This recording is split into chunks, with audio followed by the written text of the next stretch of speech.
good Tuesday. Like, It's the worst day of the week, but There you it's a great Tuesday. Anytime it's summer Tuesdays. We got the Olympics going on. Team USA starts at 12:30. Indeed. Who do they play? Brazil. Brazil. Pray for my brother. Ah, that's right. Let's pray for my brother today. My brother is married to a very proud Brazilian. Is there anything other than a proud Brazilian? No. Yeah, No. And I love my sister-in-law Gamel. But my brother, he will be on the bad side if America wins today. I mean, because they're going to. She is the dual citizenship. We just need to start mixing this up to get maybe it's okay. You're in a win-win situation in this game, but my brother's in a win-lose situation in this game right now because the stakes are there. The stakes are very, very, very high.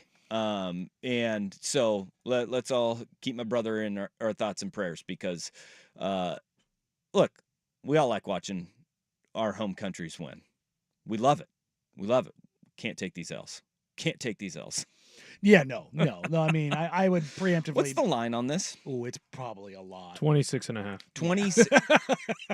I say it's probably a lot. This is not Brazil's best team. Who's best? Is Leandro Barbosa still playing? Honestly, I think he actually is on this team. No, he's not. No way. Because what's his name? Scola just retired for Argentina. He was like 46. No way. Yeah. He was on all of the gear. He was on all of the gear. It was incredible. He looked better 3 years ago than he looked while he was playing. Okay. Well, it was good. Oh my God. Guy Santos. Oh, Guy Santos. That's right. Yeah. Mezina Pereira. Bruno Caboclo, Raul Neto. Oh, hey, there we go. Cristiano Felicio. Okay, there's two guys that I recommend. And Marcelo Huertas. All right. So Hey. they've got, 1, 2, 3, 4, 5? 6. Didi Lozada. Oh, Didi Lozada. I liked watching him play. Man, when he was at Hoop Summit, his offense was atrocious. Yeah. But defensively, in the world team practices, he gave everyone fits. I mean, just absolute nightmare fuel defensively. And I was like, well, if he can figure out how to handle the ball, he can maybe just be point guard Tony Allen. A lot of these dudes you look at and you're like, they play in Serbia, Grenada, Brazil. A lot of Spain. What's the ACB? Is that League Spanish, ACB is Spanish. Japan, ACB League, Bundesliga. What country would you want to go to if you did not play in the NBA? Spain. Which country would you want to play in? Spain, Greece, Japan. Probably in that order. I think I just may flip Spain and Greece. The only thing is Spain and Greece is that you can get access to things even more in Spain. Yeah, because the Greece it can get a little look if you're playing like Olympiacos, if you're Mario Hezonja and you go back there and you make $7 million a year in a 25-year-old single man in Greece, where when he got there the exchange rate was crazy. Yeah, so he was living like a king. That exchange rate's tough right now. It is. The exchange rate is tough. That euro, it's smacking right now. Here's the thing that FIBA has actually gotten right is that they're starting to make sure that these companies, they're making sure that these the franchises pay their players now. Yeah, because I had buddies that would go over and they'd play over in Europe and they'd be like, don't know if the check's going to come. Oh, yeah. I got a buddy who the team folded overnight. Yeah. He was in Poland. Yeah. Playing in the top Polish league over there, the Polish A League. Tough to get back. Which plays in the Euro League. Mm-hmm. Yeah. They were a good Euro League team and all of a sudden gone in the middle of the night. Gone. Yeah, you're gone. You don't know. You're like, I hope I get paid. They're I remember my buddy Shay. He went over and he played in Amsterdam, and he's like, when he left, he's like, yeah, they're gonna hook up, flat for me and another guy. We get a car. We get all this. Shay is 6'8", and They're not designed for them over there. When I saw the picture of the car that he got, it was like a smart car. It's a clown car. So these two dudes, just these massive human beings, just shoved into these little cars. It was great. It was fantastic. So, I think he rode bikes a lot because he was in Amsterdam. Yeah, that's I mean, you can ride bikes. Well, I mean, you can't fit normal cars on their roads in so many places up there. It's crazy. It's not designed for that. But yeah, no, you go say little teeny tiny. He told me clown stories car. about Poland. He played in Luxembourg. Mm. Where else did he play? Don't they use our system of measurements? Aren't they like the one other country? Luxembourg, yeah. They're like quasi. They don't use all metrics for everything. Yeah, I don't know. So I think I like you them talking more about than the Luxembourg? other European. Yeah. Yes, not Poland. I'm well aware of their metric system. I've got to be quite honest. My knowledge of Luxembourg very, very, very limited. Mm. Yeah. It's small.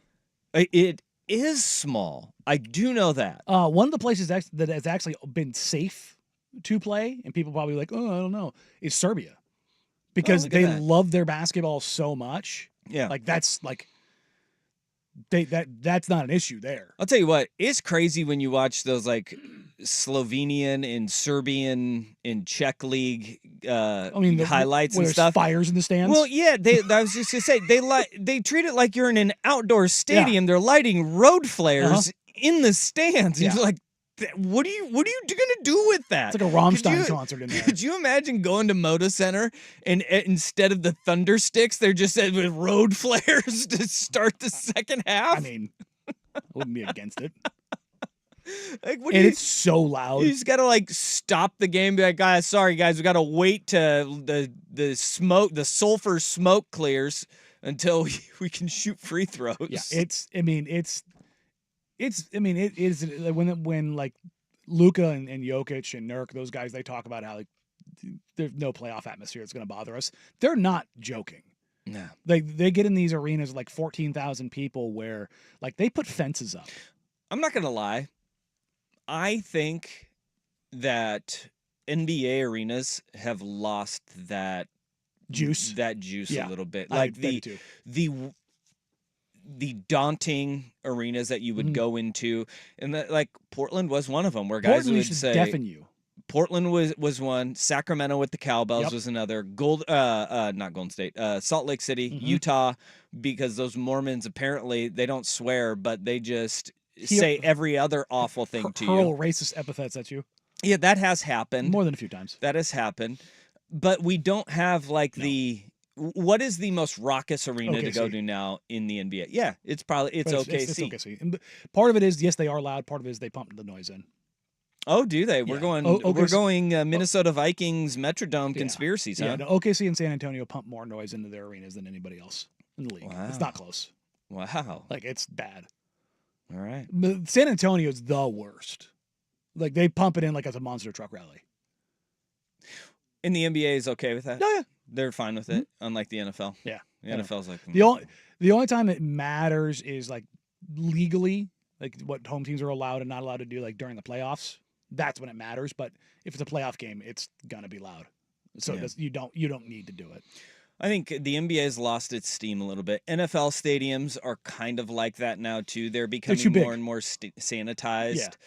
College football, you still got it. You know, the low key one that is actually, it's really fun. I love watching college baseball. You go to SEC country. Oh, Tennessee.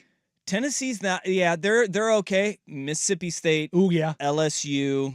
They are brutal to fans. And I think we need that. Like Major League Baseball, I don't know why, but like you go and you watch like Japanese leagues or the Korean baseball leagues. It's an event. Yeah. They got cheerleaders, they got noisemakers, they got all that. Baseball here, it's just like we just want 3 hours to just relax. Yankee Stadium's probably the only one that isn't. The Bank does a good job in Philadelphia. In Philly. Playoff baseball is a little bit different. Oh yeah. I'm talking about regular season. You get the bleacher creatures and the callbacks. Like there's like more engagement. Yeah, you get a little bit of that. But it's so many games. Yeah. The games that matter though are so fun. Playoff baseball is really fun to watch because you get that energy, you get that buzz. I will still say best experience I've ever had in a stadium was Game 3 of the World Series in Houston, Dodgers, Astros, and 2017. It was like a 5-hour college Rave. football game. Yeah. Everybody was standing. Mhm. Everybody was yelling. It was like the energy and the buzz in the stadium. Trash cans were banging. Simone Biles, you couldn't hear him in that game. Simone Biles throughout the first pitch. Is that where she did like the crazy flip? No. How many first They pitches brought has out- she thrown out? They brought out, She's from down there. I think it was Simone Biles and I think J.J. Watt were both out there for that one. Two but very like-sized humans. Not at all. It looked like Master Blaster from Mad Max Return to Thunderdome. It was, but that environment, it was just like, dude, if you can bottle this, baseball would be so much more popular. So Yeah. much more popular. But it's just a long season, too many games. Like, you can't keep that energy up. You can't do that for, 81 home dates out of the year. No. Can't do it anymore. No, and the basketball side of things, and I think this is probably pertains to football too, is like the personal seat licensing and how much more money is coming into games from the business sector as opposed to your average everyday fan. Yeah. Especially like you go to like a place like Oracle, or Yeah. not Oracle, Chase Chase Arena. Arena, whatever Yeah. the hell it is, not The Chase Center. Chase Center. Yeah, the We not got it. the not Third time's the a not charm. Roracle. Yeah. Because Roracle, well, like it had its name because to be honest, you had a bunch of like lower class, income people that We've were priced just, like, out. We've priced out Yeah. the passionate fans being close. Yeah, and then like those, you had the diehards that came. Like that was like the thing that the family did that for that year, and Mhm. so there was something, I don't know, almost like Roman about it, like the Coliseum. Like Yeah. it was almost visceral. Like that's what made, even when that team sucked, they were still packing it out. It was crazy. Was Scoot after the Dame game against Milwaukee? I remember talking to him in the locker room, and he was like, "Man, I didn't know this place could get like this." Yep. It gets loud. And I just went, "Dude, that's not even close." Like when I was a kid and growing up in the stands here, you would yell to the person next to you, and he was like, "You can, like, it gets that crazy." I'm like, "Buddy, this was like a 2." Nothing. Like- Nothing. Playoff games and motor are fun. I'm like, you've got no idea. I'm like, Yeah. hopefully you'll learn someday. But no, this place can get absolutely nuts. I think what like minor league baseball should do, like the Hops, they're building a new stadium, but out in Hillsboro. Yeah. Put a little section right near like I don't know where the visitors' bullpen is, or down the first base Yeah, line, deep first base line. or third base line, because I think the Hops are in the first base line. Are they? Um, I don't know. But wherever the visitors' bullpen is, yeah, they are on you go and you just let college kids during the summer get discounted. Like you could do a season pass. Just like a be nice school idea. Just let them go Yeah. wild. Yeah. Now, none of the things that we've seen in the news, like throwing bananas on the field or anything like that. Well, no. No. Let's park the racist Yes. stuff. But Yes. other than that, let's go. That's a good bar to set, Danny. Yeah, don't be racist. Don't be an idiot. Those Serbian, those Balkan but crowds. Let them oh, I know. Oh, they get It's bad. It's really bad. I mean, there's a couple teams that are from the region that have been banned from like having fans at home games. Deal in on the Vancouver Ford text line 503-864-6326. Your dollar goes further at Vancouver Ford. They treat you right before, during, and after the sale. Visit them online at vancouverford.com. Clippers' new stadium looks insane coming from Deal. Yeah. And that's one thing Ballmer wants. Yeah. Ballmer made that place steep. Mhm. He wants it to be And loud. he has it's made so that the sound refracts back to the floor the same way that Moda was originally designed, but like And- more advanced. I think what he also has, though, is that dynamic seating where Yep. the earlier you show up, Mhm. you can pay for like a $300 price ticket. But if you get there early enough, It's open. you can be down Mhm. like it's general admission. Mhm. You could be close to the action. I'm in. They have That's- another section where the louder you are, if you're willing to like put on like a Yeah. wristband or tracker kind of a deal in your area, the louder you are, the closer you can get. and that's why Ballmer deserves to sit courtside. He's Like, just- that man lots is a of maniac. toilets. He's just trying. Man He's is a he's maniac. literally just trying to make the game day experience and his home court advantage better. Yeah. Like I'm for that. Yeah. It was like, oh, the track. I'm like, who cares, man? Like you're already being tracked anyways. Stop it. All right. I'm in. So we got Team USA basketball. They play Brazil, 12:30. Other than that, do we have anything good today in the Olympics? I'm watching handball. God, I or love handball. Water polo. Well, I mean, they're kind of the same thing. Water handball? One's just underwater. Yeah, Flava When Flav's when there. they go to the underwater camera, it's so terrifying. I feel like 'Cause- handball should be more popular in the United It States. should be. It's it's huge in Europe. Yeah. I'm convinced I could be pretty decent at it. It's one that I convinced myself I'd be pretty good at. But we're all wrong. But it's the jumping. Are we? I was Yeah. pretty good in Well, middle school PE. No, it's the jumping still. yeah, it's because you get 2 steps, Yeah. right? You get 2 steps. I still don't really understand the rules, but it looks like a fun game to Oh, play. yeah. Looks like a great game to play. I mean, it's water polo without the water. yeah. Seriously though, So those it's polo. underwater cameras when they're doing water polo, like you see it above and like, oh, that doesn't look that hard, and then they go to the underwater camera and you see the chaos Okay. that is ensuing under that water. They're and you're just like, fighting underwater. oh, dude, I've heard stories. It's like try to drown your opponent and score goals. I went to school with a woman who won a gold medal, and I remember talking to her, and she said, "Oh yeah, no, she actually got suspended for getting in a fight with. I think she punched somebody from Team Canada. That rocks. Yeah, no, which is insane if you actually knew her. But they grow out their toenails. Yeah. and they just like just carve Little each other claws. up. And I was like, "Oh my god, what are you, kangaroos? Like what the Cutthroat. hell?" Cutthroat. All right, we do have a local-ish gold. Cole Hawker has won a gold medal in the 1500 meter. Oregon guy, isn't he? University of Oregon. Yeah. University of Oregon just won gold in the 1500 meters, and he came from behind. He was in 3rd place as they came down the final stretch, and he closed the gap and won. So Good little kick. got a local-ish angle to the gold medal there, huh? I'm trying to figure out what's going on here. The men's Greco-Roman in 60 kilogram has 2 bronze medalists. Did they draw? I don't know. You can draw in wrestling, can't you? Yeah. They don't have a sudden death? I feel like they would go into sudden death. Yeah, like isn't that the point of having first, second, and third? Yeah. Maybe they just said, "No, we're good. Boo! Maybe we're good." I don't know what that's North Korea, and I don't know what the other country is, but you've been watching a lot of wrestling. I do. I love Olympic wrestling. I don't like watching wrestling. Really? Yeah. Oh man. I Olympic will wrestling's say great. I will say that I think that every athlete, young athlete, should wrestle at least 1 year. It's one of the growing best up. things you can do for your balance and understanding leverage. Leverage, balance. There's just there's like, if we're being quite honest, you learn a lot when you get your ass kicked. Yeah. I mean, there's a lot of Mhm. lessons to be learned in just getting absolutely around. dominated. Whoa. But at the same time, like it teaches you a lot discipline. Mhm. And you have to, leverage is the biggest one. Yes. Like it translates to any sport that you play. Mhm. Every youngster should wrestle 1 year in their life Mhm. because you may hate it, but you're going to learn. You're gonna learn something. from it. You're going to learn from it. It's the epitome of boy. You're gonna learn today. You're going to learn today, son. All right. Let's get to the sports portion of the show. We got a lot that we need to get to. We've got anonymous scouts on the Blazers. Ooh. Justin Herbert, his injury and what it means for the Chargers as we go on a little bit more. And then where we got to start this bad boy off, we've got a moving target, an update to the saga involving San Francisco and Brandon Ayuk. We'll get to that next. Danny and Dusty on the Fan. Oregon.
with the San Francisco 49ers. There have been developments and a little bit of progression as things have progressed today. Mayoko last night said that there are 2 players involved for the Brandon Ayuk sweepstakes. As they have said, Ayuk's camp can go out and been granted permission to negotiate a deal with a new team on an extension, because we all know what he wants is an extension, but a trade is on the table. And the Browns and Patriots appeared to be the front runners as of last night. The Browns would be willing to send Amari Cooper to San Francisco along with a pick. The Patriots would be willing to send Kendrick Bourne to San Francisco along with a pick. But it would all hinge on Brandon Ayuk and his camp negotiating a new contract with the new team. Mm-hmm. In the report, the 2 teams that Ayuk had said he wanted to go to, Washington, watching game film and practice tape with Jaden Daniels this offseason, seemed like a dead giveaway right there. Probably because they have a prior established relationship. Maybe at Arizona State.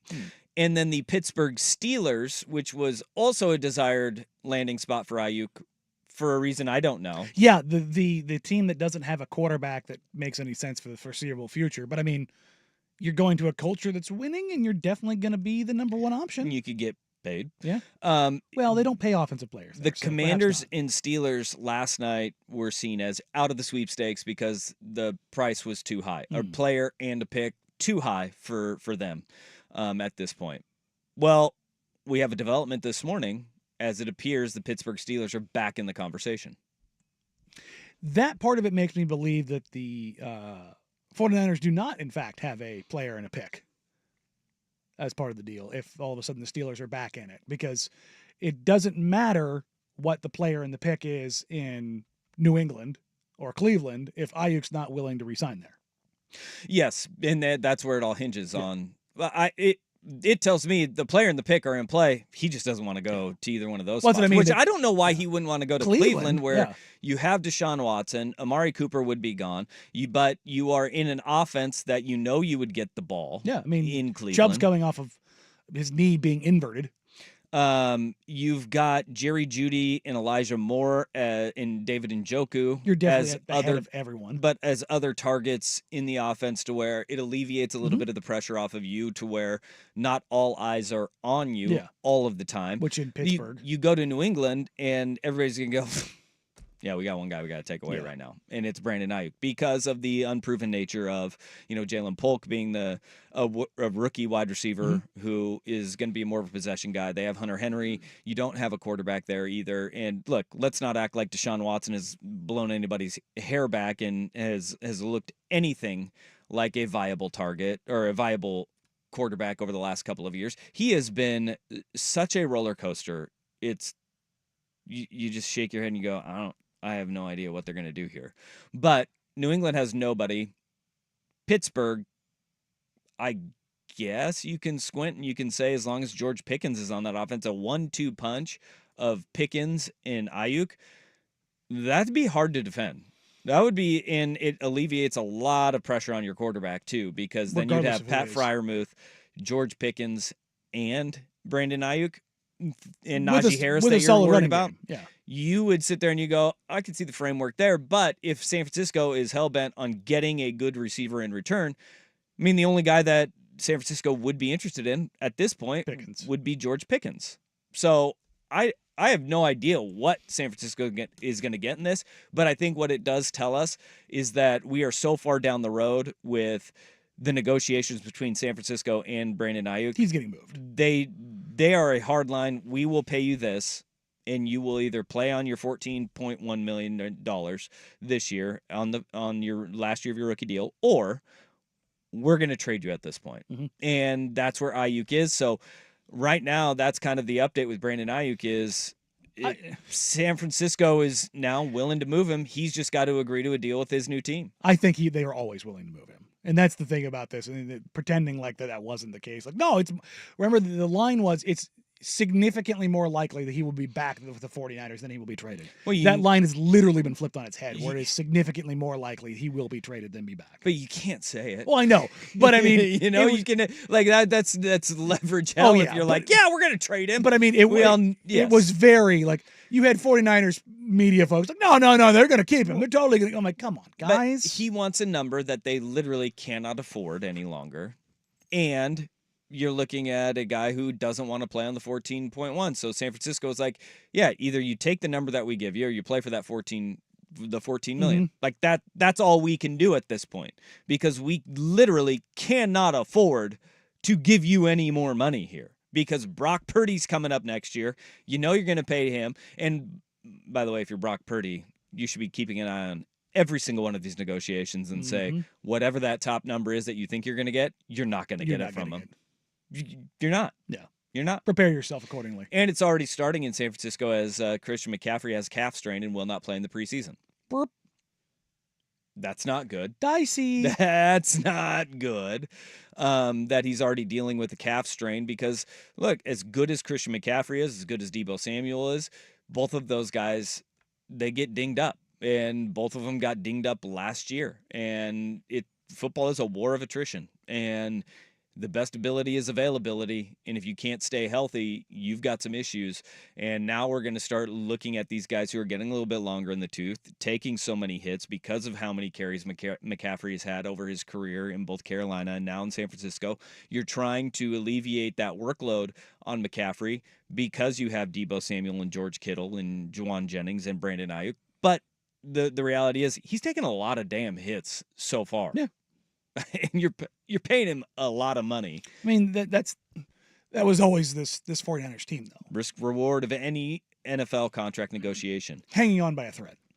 But I think we're going to see it by the end of the week, because you have teams that are now motivated because they've gotten a chance to see their team, their receiving corps. They know where their holes in are. Fall camp.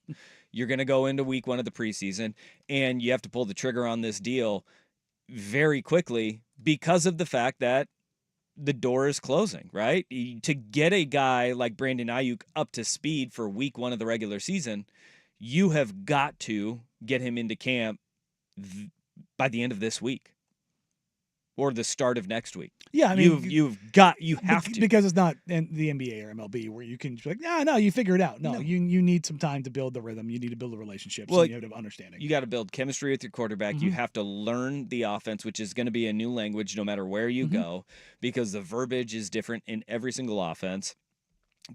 Concepts are going to be different in every offense that you run, and you've got to build that rapport. So I'm looking at this going, there's some urgency on every side of this except for San Francisco's, right? San Francisco's the one that can just sit back and be like, we're going to be fine. Because will they be fine if they don't have Brandon Ayuk in their lineup this year? I don't know. Are they going to take an injury or two? Because they'll have Kittle's Juwan Jennings. They'll have Kittle. They'll have Debo. And they'll have McCaffrey. Every one of those guys has missed games. They will also have Ricky Pearsall, who's back and making plays apparently. And didn't he miss their offense all of the summer because of his hamstring? He missed. I think he missed like 2 weeks of their mandatory minicamp. I know, but before that, like, he didn't do anything. He was no, that was mandatory minicamp. I know that, but I'm talking about coming out of the draft. Wasn't he hurt coming into the draft? I don't think so. I'm almost certain that was the case. Yeah. My point being, their entire roster is a threat of getting hurt at any given time. Isn't that everybody? I don't know. I think if we ran a list of every roster in the NFL and their top 4 position players, top 4 skill players, I would have a reeling suspicion that the 49ers have missed more time than pretty much any other team. Yeah. It just seems like, I mean, plenty of guys get banged up. It's the NFL. But I think with Debo and McCaffrey, it's when they get dinged up is the biggest one. Yeah. Like Debo breaking his shoulder last year. And McCaffrey is just a guy who always gets dinged up. Yeah. He's big, strong, and friggin' fast. He's twitchy. Twitchy guys get hurt, man. Twitchy guys get hurt. But there is some progress on the Brandon Ayuk movement, and it does appear more and more that there are teams willing to take him on. Duh. But framework for a New England, a Cleveland, and now potentially Pittsburgh getting back in the fray. is in play. Dude is a very good wide receiver. I wouldn't throw more than $32 million at him per year. I'm not giving any wide receiver $30 million. I can't. It's the business now, though. And I should say, it's not the $30 million. It's the percentage of the cap that I just could not give. I wouldn't give him that either. No, I wouldn't do it. I think the 26 where San Francisco has been rumored to be at. I think it's fine. I think that is fine.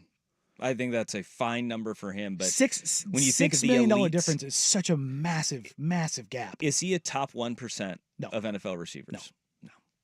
No. Those are the guys that get that money. And like Amon-Ra St. Brown, that's a dicey one in Detroit because they're giving him $30+ million. Mm-hmm. And it's like, you better hope. You better hope you guys can hold it together again this year, because that could look like an egg on the face move if he gets dinged up. Well, he did play with a torn wasn't it a torn ab? Yeah, a oblique. Oblique, that's what it messed up was. something in his foot too. Had to wear a metal rod. He's a tough son. That's what I mean. That's a little bit different, I think. He didn't miss the time despite being very hurt. Yeah, no doubt about it. All right, 503-864-6326. That is the Vancouver Ford text line. Coming up next, we've got an anonymous source. Oh boy, this is quite the doozy here, and it involves the hometown team, the Portland Trail Blazers. That after Will with SportsCenter.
GMs around the NBA were talking about rookies and how their careers are going to pan out and how their first year in the NBA. And I think you get some honest reactions from those anonymous polls, right? Where you can get a little bit of how they truly think without putting their name behind them about some guys. During that segment, we talked about how there's ways that you can do anonymous sourcing, right? And say anonymous things and do the anonymous reporting. This one seems a little bit out there. This is a report. I saw it on Dunk Central, which you have to make sure you're not getting Centel. It's coming from Anthony Irwin. Anthony Irwin covers the Lakers. Yep, I know Anthony really well. I know his sourcing is good.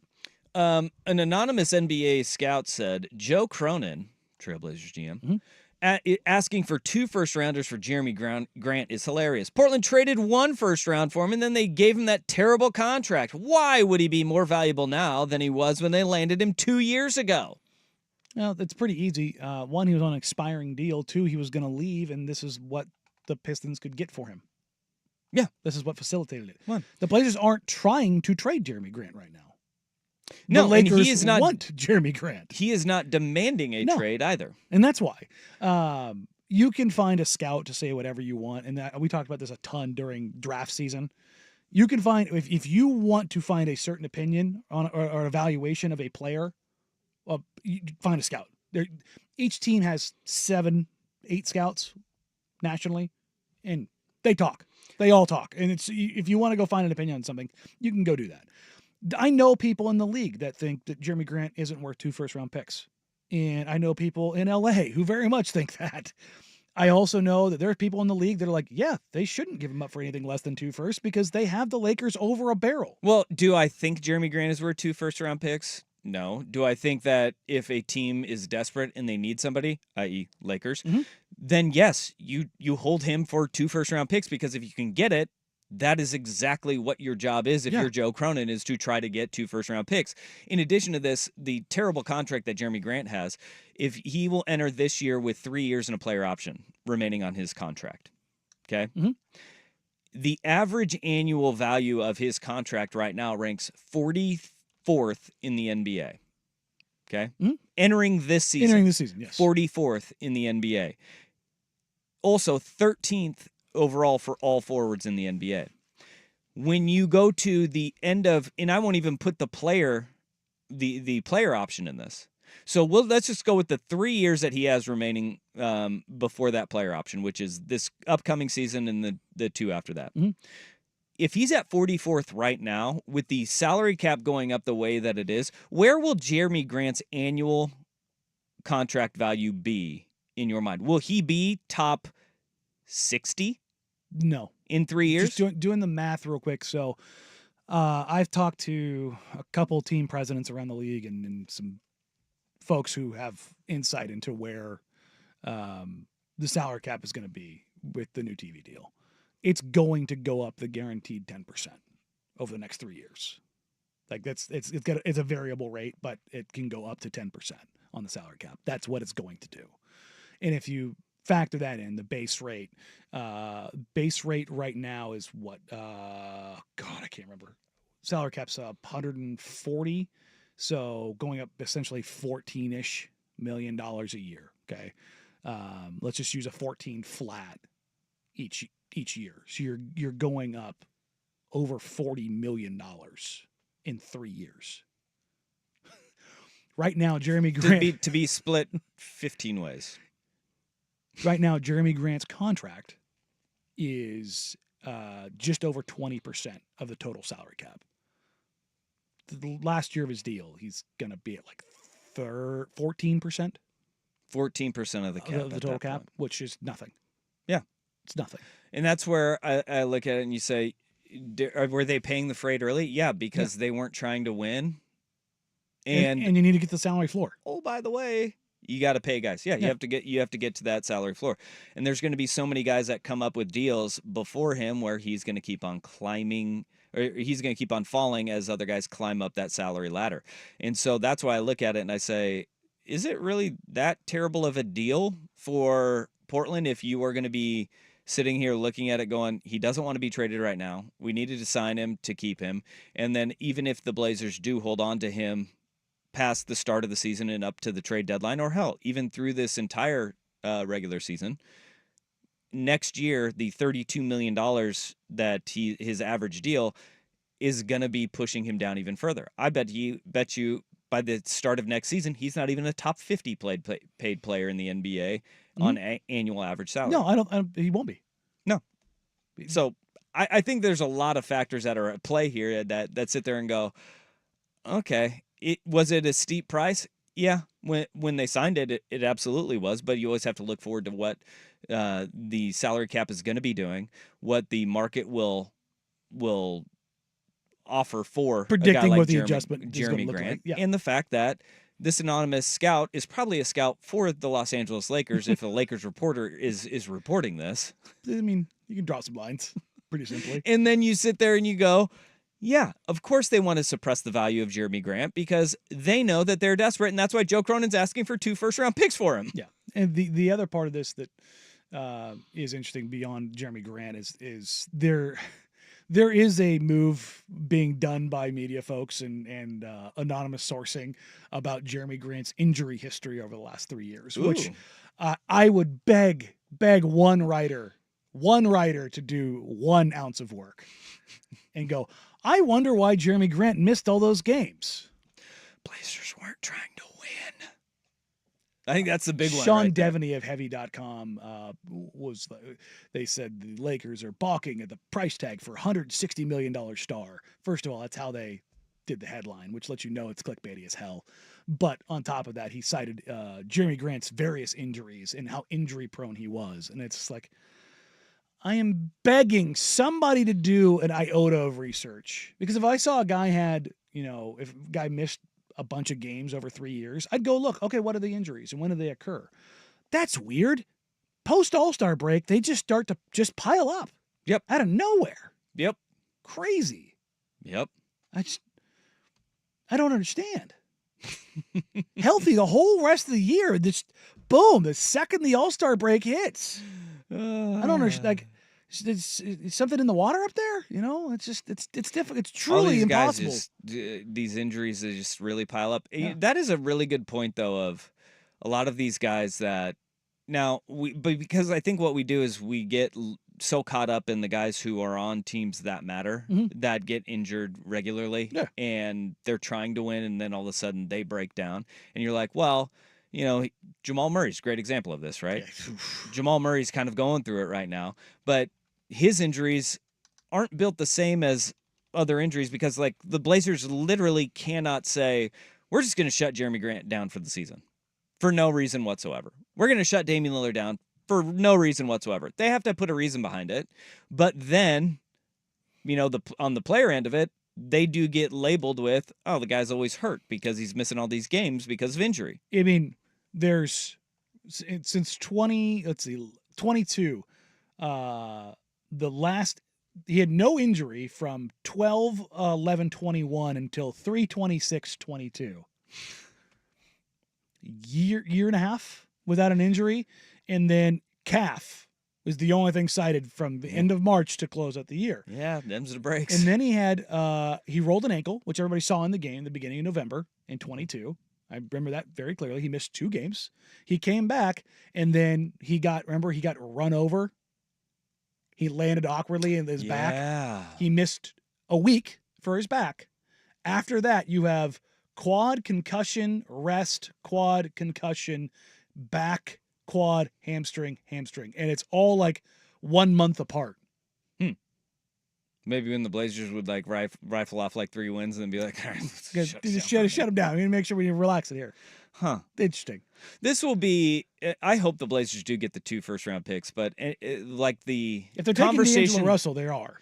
The conversation around, Joe Cronin asking too much. I think every Blazer fan should want your GM to ask for too much at this point in the season. You have especially for the Lakers, you have a team that is desperate right now.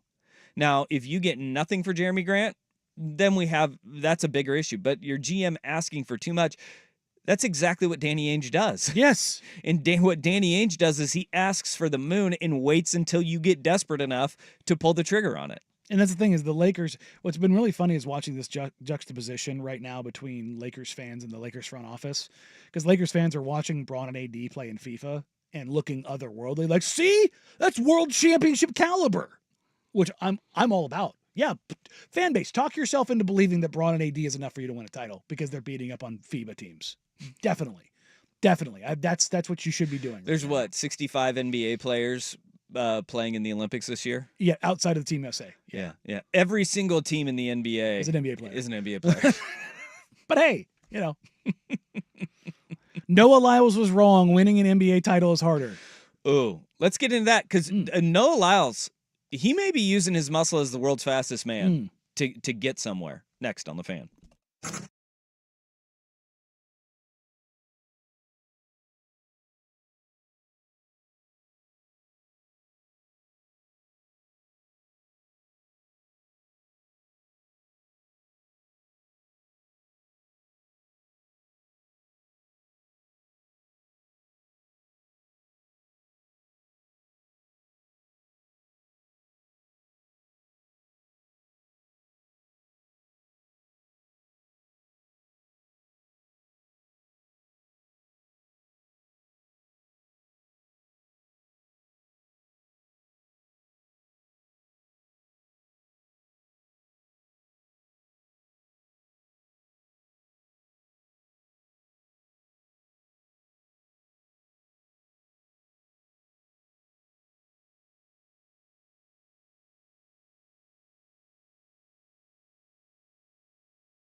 USA is back to being really good. They're up 14 on Brazil with 9.5 to play in the first half, which means second quarter's just starting. because they play 10-minute quarters. Hey, look at that, playing 10-minute quarters. You should Weird. take notes, college basketball. Still the dumbest thing ever that they play halves. But Team USA is beating up on Brazil right now in Paris in the Olympics, as we have now reached, this is quarterfinal basketball. Win today, they're in the semifinals and on their way to another gold medal if things go their way. But Noah Lyles is the world's fastest man. He is. Do you remember when he called out the NBA and was like, hey, by the way, how can you guys call yourselves world champions when you don't compete against the best in the world? I think this was after he won the 100 in the world championships. Yes, and we called him stupid then. Yeah, we called him stupid then, but now he becomes the world's fastest man, and maybe he's onto something. Because Adam Silver has said that the NBA and FIBA are in conversations that have been, as he put it, much more serious about expansion into Europe and having the NBA with a footprint in Europe, with either a tournament or a league.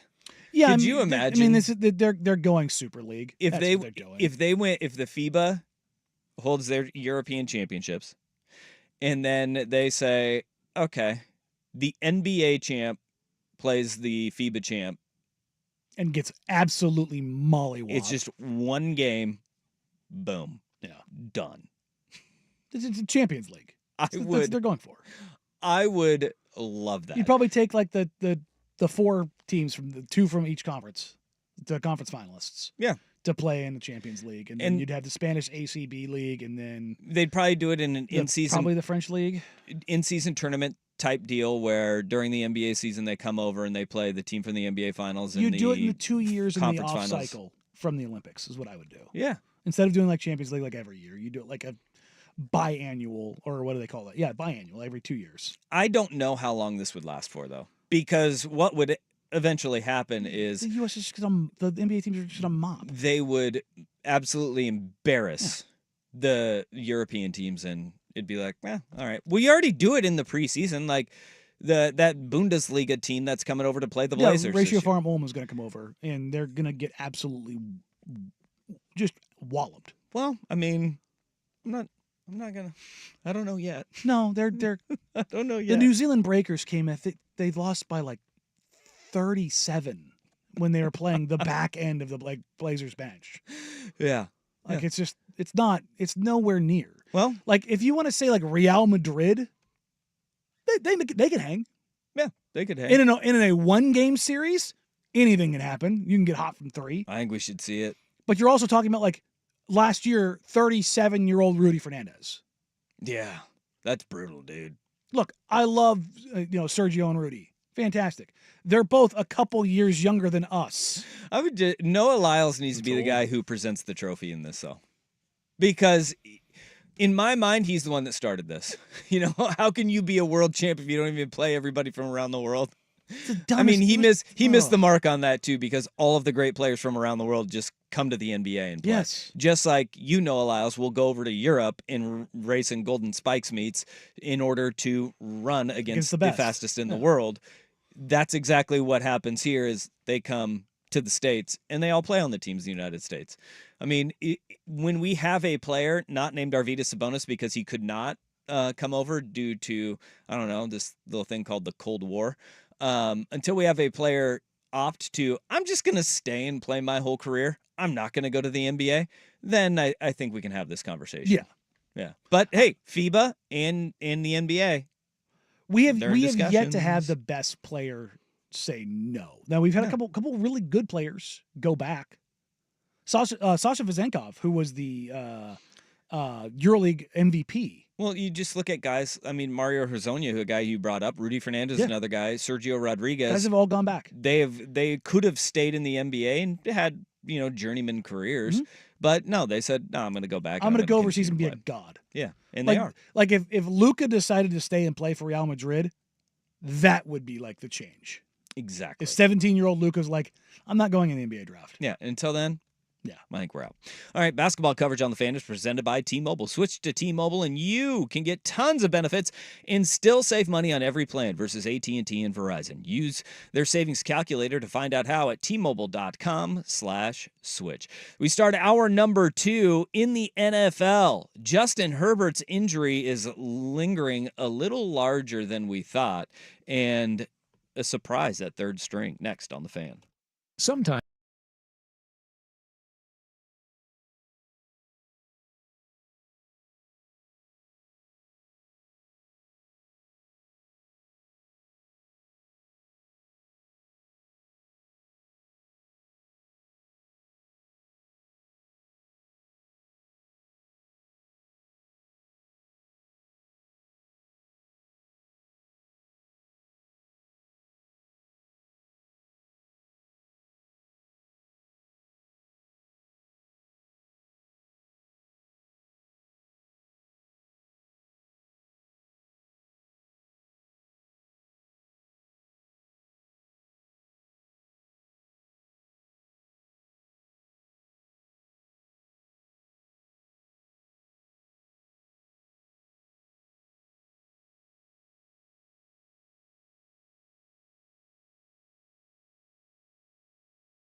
In Oregon Ducks training camp a little bit later in the show. We will have I've got a couple little weird, quirky stories, including one from college football that I just can't wrap my head around. I just can't do it quite yet. And then the Jim Harbaugh no apology tour. But in LA and at Chargers camp, Justin Herbert is still out. He's going to be in that boot. He's got 2 weeks in that boot. And that'll fix it. Yeah, well, it's plantar fasciitis. Doesn't or take, plantar fascia, not fasciitis yet. Yeah. It's not chronic yet. Yeah. That's kind of what I mean. It's like 2 weeks in a boot doesn't feel like it's going to. No, it's not going to solve this problem. I've actually it's torn just management at this point. Right. So I've actually torn both of those in my feet. So I've gone through the same injury. It's not really a pain necessarily. It's more of like your foot won't do things that you want it to do. Like that bend. And I know right now, if you're not watching on YouTube, you can see my hand on YouTube. If you're in the car, sorry, you can't see what I'm doing. You just can't bend your foot up and down. You can't move your foot like you would on the gas pedal. You can't flex your foot. Flex up and down. But I look at Herbert, to me, and with the injury that he has, as a quarterback, it's not going to affect him as significantly as it was if he was a wide receiver or a linebacker or a lineman of any sort, right? But where I think the biggest issue with Justin Herbert being in a boot right now is, what is the biggest concern of this Chargers team? They don't have a receiver. Anywhere. Because Quentin Johnson forgot how to receive. Yeah. They've got a bunch of new pieces, moving parts. I'm not worried about whether or not Justin Herbert can pick up Greg Roman's offense, right? We've seen all the videos, and you've heard the videos of Greg Roman and Jim Harbaugh going back and forth about how the F does this guy remember all this stuff? Like he just remembers everything. Like he was already in minicamp. They were like, how does he already know like what we are doing? The between the years part is not going to be an issue in my mind with Justin Herbert and familiarity with the offense. I think when you look at it and you go, the only receiver that he has familiarity with on this team right now is Josh Palmer. Ladd McConkey is a rookie. DJ Chark is new.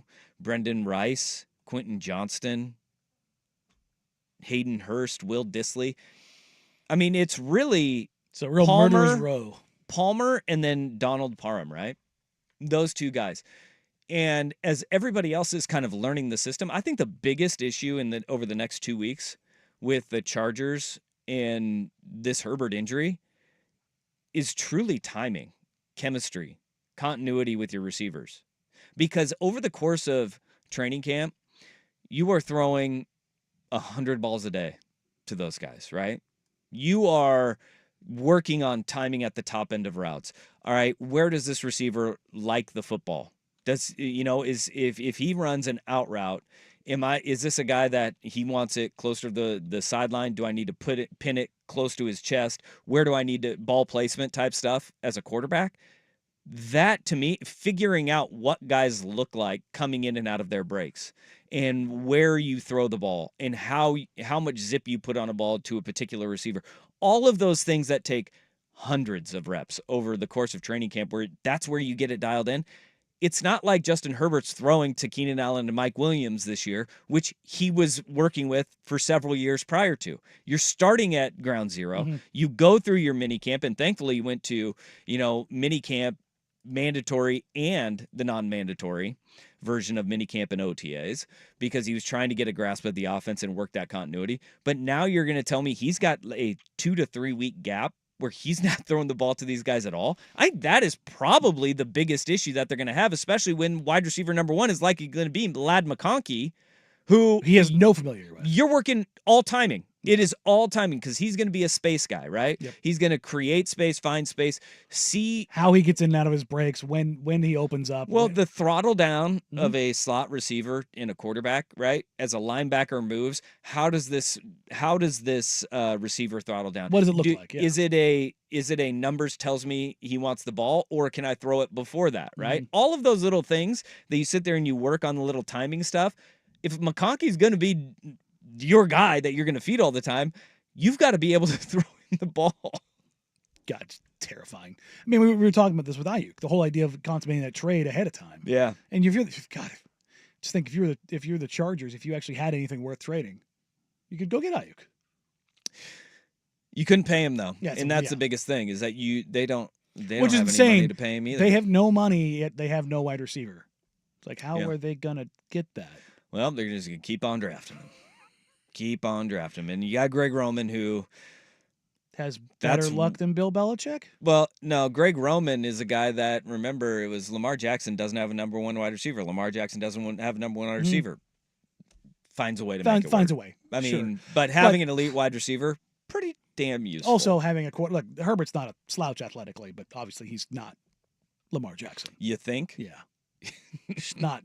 He's not the one of one. Not quite the same when we're talking about the mobility. So yeah, and I just this isn't a making excuses for Justin Herbert thing. It's a circumstantially he has had some pretty crappy hands. Whether it was really poor coaching previously, poor execution, and the defense crumbling around him. I mean, that wasn't on him against the Jaguars. Or going for it on 4th down and 10 on the minus, 32? Yeah. No.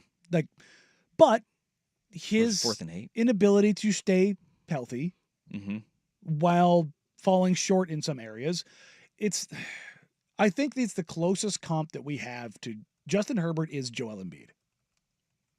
Supremely talented, capable of being an MVP, but also the injuries and stuff around him makes it hard to truly go, how great is he? Right. You know what I mean? Like, there's no denying that he's got the talent and capacity, and when everything's humming, holy crap. Yeah. But when it's not I'm going to throw everything on my back and show you, in spite of crappy coaching, in spite of a bad fit, and just get it done. Yeah. And that's not a knock, because there's 10 players in a given sports, generation that can do that. So to say that he's not that guy yet, or hasn't turned that corner yet, I don't think is necessarily a shot. But I do I start understanding the people like, well, he always has some sort of excuse. Yeah. No, I just think he's just not been dealt a bad hand, but he's just had an unfortunate set of circumstances that he can't always compensate for. Yeah. Isn't that the truth? Well, they better get him wide receiver, and hopefully pretty damn quickly. Also of note, the depth chart released in Denver. Bo Nix number 3. People seem to be panicking about Bo Nix being 3rd on the depth chart, behind Jarrett Stidham at 1 and Zach Wilson at 2 on the depth chart. I would say don't panic about this, because if you look a little bit deeper and you dig a little bit more on the depth chart that they got there, every rookie on the roster is dead last at their respective position. I like that trolling. So Sean Payton, I saw Adam Schefter's tweet was Bo Nix listed as, or Jarrett Stidham listed as starter in Denver, Bo Nix 3rd on initial depth chart. Every rookie apparently is dead last on the initial depth chart for the Denver Broncos. They're just, they literally are, as you said, trolling. Yeah. But watching, there have been some news from some Denver reporters that do say that Stidham has kind of still been the guy, and it sounds at least right now that Stidham might end up being the starter going into the season, with Nix taking the reins relatively quickly. Yeah, I bet it would be very, very, very, very quickly. By week 4. All right, there you go from the NFL. Hey, from Florida International to worldwide, Danny and Dusty on the Fan.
football. The best this thing year. in college football. What are you talking about? Florida International will be playing at Pit Bull Stadium for the next 5 years after the university came to an agreement for naming rights of their stadium with musician and rapper Pitbull. It will literally be Pitbull Stadium, and the details of this are even more bizarre. Not only does Mr. Worldwide, Mr. 305, get the naming rights of the stadium, he's going to create an FIU anthem. He will get 2 suites for all football games. He will have a Pitbull affiliated performer at all home games. And he is listed as the official entrepreneur of FIU Athletics. What does the official entrepreneur of FIU Athletics mean? I think it means whatever you want it to mean. It gets the people going.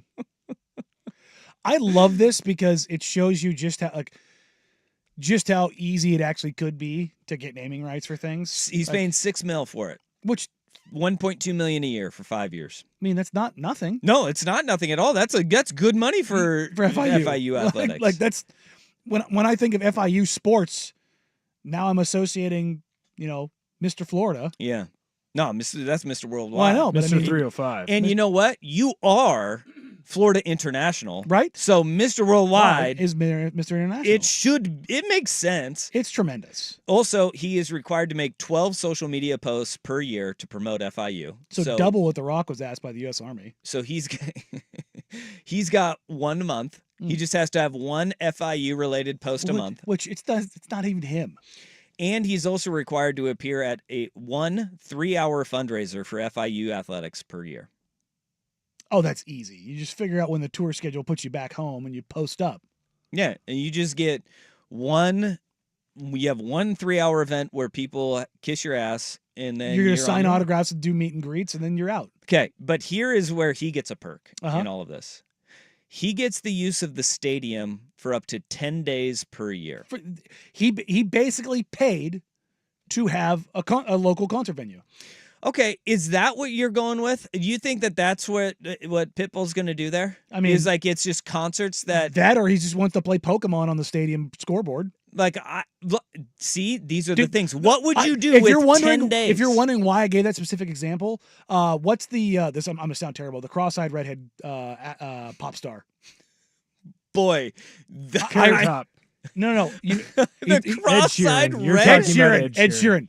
Ed Sheeran. Yes. Wow, you hit cross-eyed redheaded pop star. Bad Peace Dream. That's the rumors too. Wow. There's a social media post of him before a concert playing Pokemon Stadium in an arena on like the mega jumbo board. Yeah. At an outdoor stadium. I was like, you know what? I'd 100% throw on college football on that thing. Are you kidding me? Yeah. You sit there. You can have a concert like you're saying.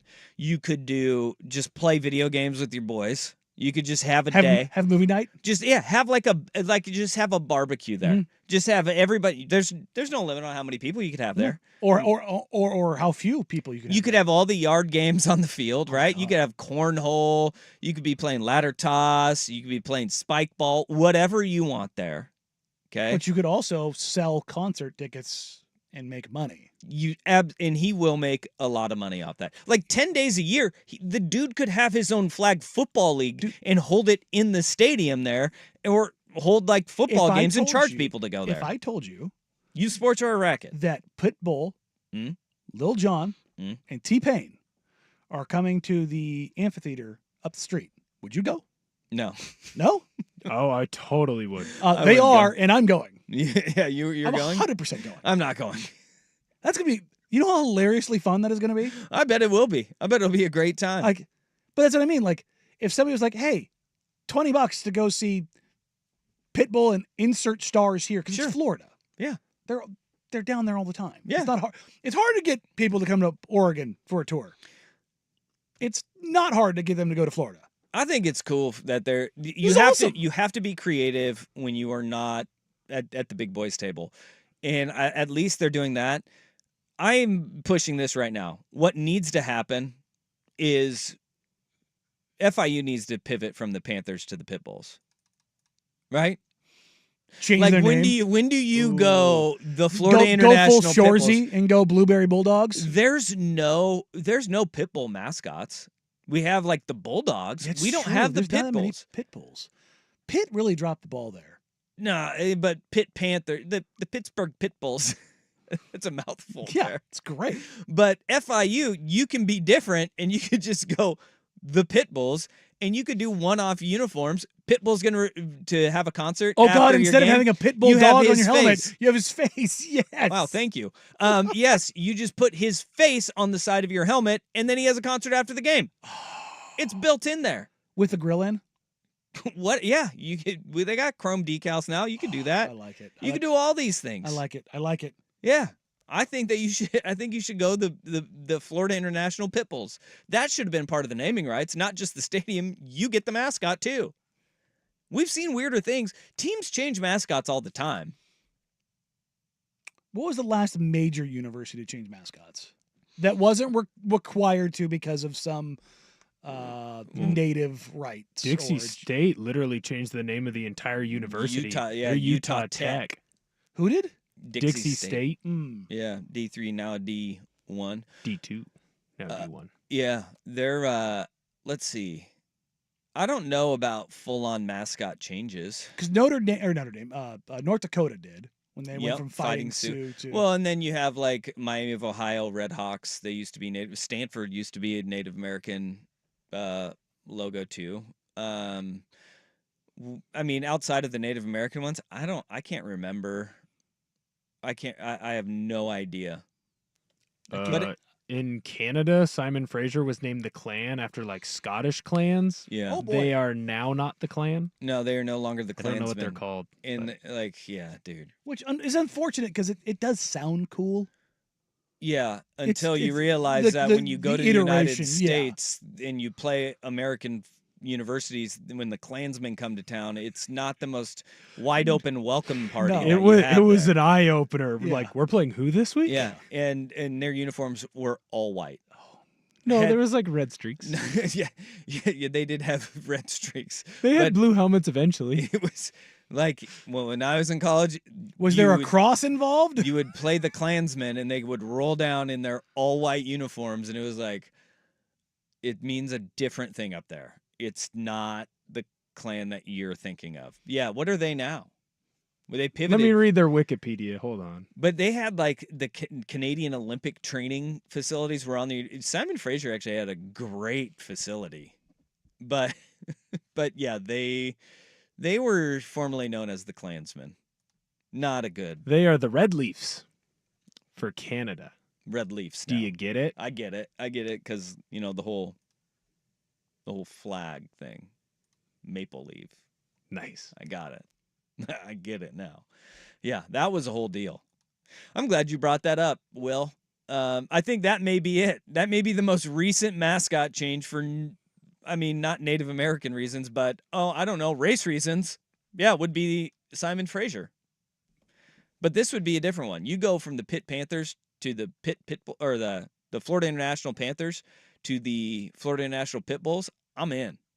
Let's go. That anthem is going to be so bad, by the way. We know that, right? He's just going to take a thing off International Love. It's going to be Fireball, but it's No, it's International Love. They're Florida International. He's going Instead to of get Chris Fireball, Brown in. He's going to be like, FIU! It's not going to be Fireball. He's just going to yell FIU. And FIU will have their own little deal. This is going to be great. I'm here for it. Way to go. The closest I can find to a non-race related change, Wright State changed in 97 from the Raiders. I'm sorry. Yeah, no. No, they changed back. Oh, it's unofficial now. God, this is really poorly written. Wright State changed from the Raiders to the Wolf. Okay. But the school's team still call themselves the Raiders. But that's about it. Otherwise, like literally every other change is related to some form of indigenous adoption change, with the exception of Hawaii, where they dropped the rainbow. And then they brought it back. Well, they're still the Warriors, but they just aren't the Rainbow Warriors. Their official team name was the Rainbow Warriors, but there was a non-race related thing and a sexually related thing that prompted that. Which was what? The LGBTQ community. Yeah. It's pretty blunt. Wow. So there hasn't been anybody who's been like, hey, let's do some branding changes. But it used to happen like all the time. Like the University of Oregon used to be the Webfoots. Yeah. I think Oregon State, they haven't been the Beavers the whole time. They had a change. If you look, like, teams have changed all the time. It just hasn't been for a very long time. The Beavers were the Aggies, and then they were the Orangemen. Oh. And then the Beavers, they changed to in 1916. They moved. Ducks were the Webfoots until the 1940s. Syracuse was the Orangemen, and they changed to the Orange. And then the Ducks officially were adopted in 1978. Like, that's a long time. They were the Ducks for, like, they were, but officially the name change went to the Ducks in 78. Did they get Donald at the same time? That was, they got that earlier. It was like, they got that early. I would say they got it early in the process, right? Yeah. The legal rights. Yeah. It's so crazy still. But they were the Webfoots. Well, it's because I think the university president was friends with Walt Disney. Yeah. And he was like, hey, you want to do like a little branding? A little something here? And then they got grandfathered in there. Man. Which you can't do anymore. Stanford changed. Oh, how about this? The University of Seattle they used to be the Chieftains. Now they're the Red Hawks. Stanford Cardinals was adopted in 81. They were the Indians from 1930 to 72. And then they became the Cardinals from 72 to 81 and then went to Cardinal. They just went, nope, we're going to cut all that out. So it happens. Just do it. Yeah. Pull the Band-Aid off. And then we could see like sweeping changes among college mascots. And you can go from Pit Bull to Pit Bulls. Dale. Ooh, UCF went from the Knights. They reverted from the Golden Knights, which they were until 2007. Wait, they're not the Golden Knights anymore? Apparently not.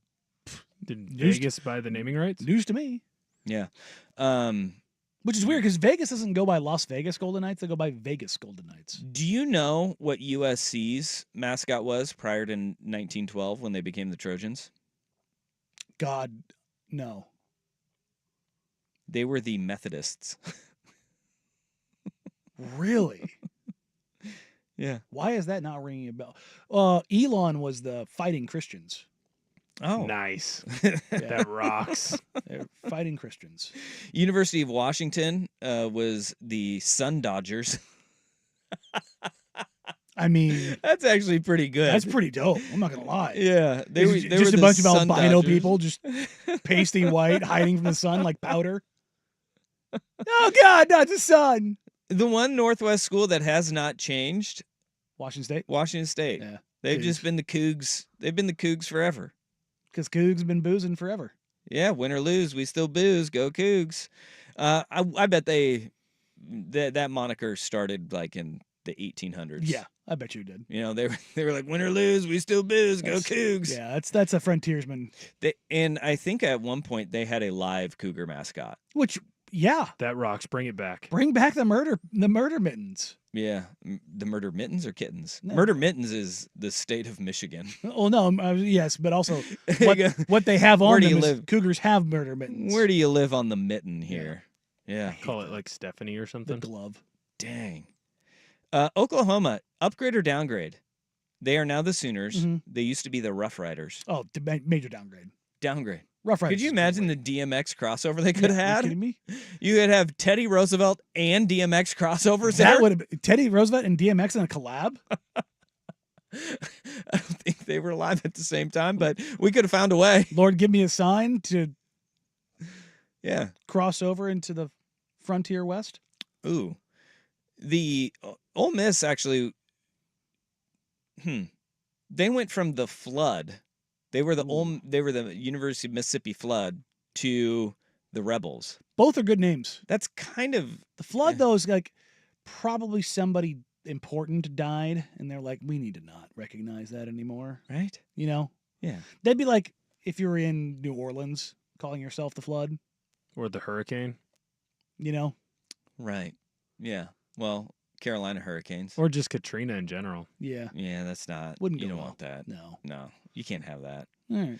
Man, I love some of these origins of mascot names.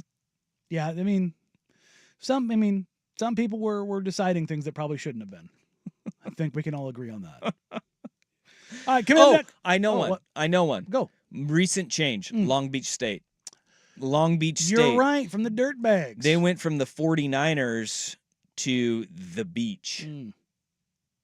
That is a significant downgrade. Yes. You can rewrite history, Florida International. Their baseball team is still Dirtbags, though, aren't they? They've always been the Dirtbags, yeah. Yeah, they've always been They the told Dirtbags. everybody else they gave the double bird. Yeah. Which I appreciate. It's perfect. All right, coming up next, worst day on the web.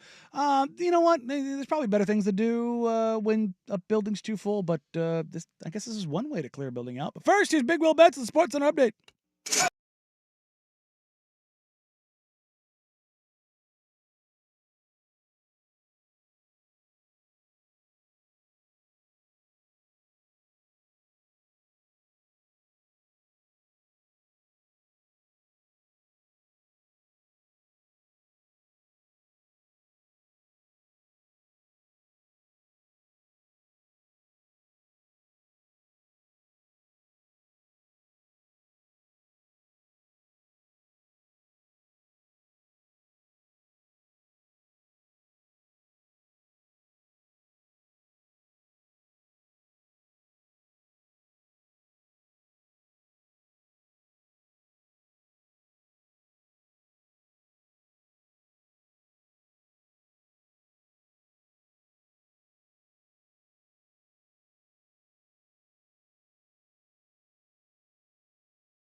And 1080 The Fan. That sucks.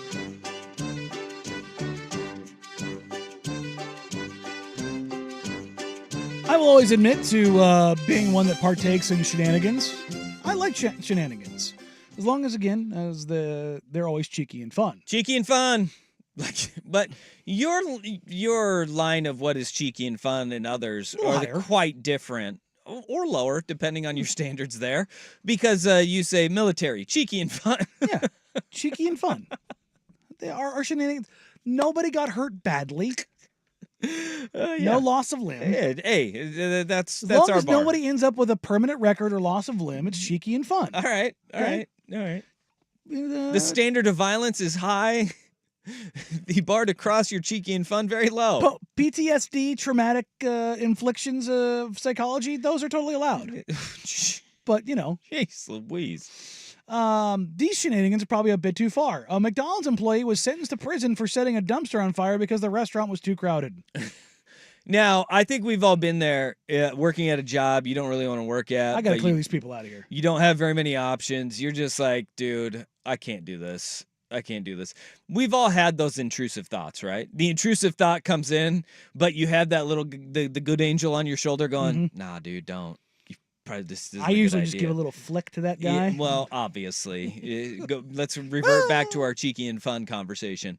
But the intrusive thoughts of, hey, I don't think we can get these guys out of here. I remember doing this. Closing time at the Rogue Valley Mall. It was one of those times where you're like, why are you here? Oh, you want me to go back and find 8 pairs of shoes for you to put on as I'm working at the finish line? I've got beers to drink, bud. I don't have time to be here we don't have right any your now. size. I don't need to. This is the last thing I want to be doing is getting you 8 pairs of shoes. But you know what? It's my job. I got to do it. There were plenty of times where I was like, you know what? Just walk into that back room, say, come back in about a minute and a half, fire off a couple text messages, the people you're going to meet up with, say, be there in 20, don't even look for the shoes, and they just be like, yeah, sorry, didn't have your size. But you know what? Flick that little angel off, and I went up and I was like, all right, got your shoes. Went through that rigmarole. One time, maybe got puked on by a kid.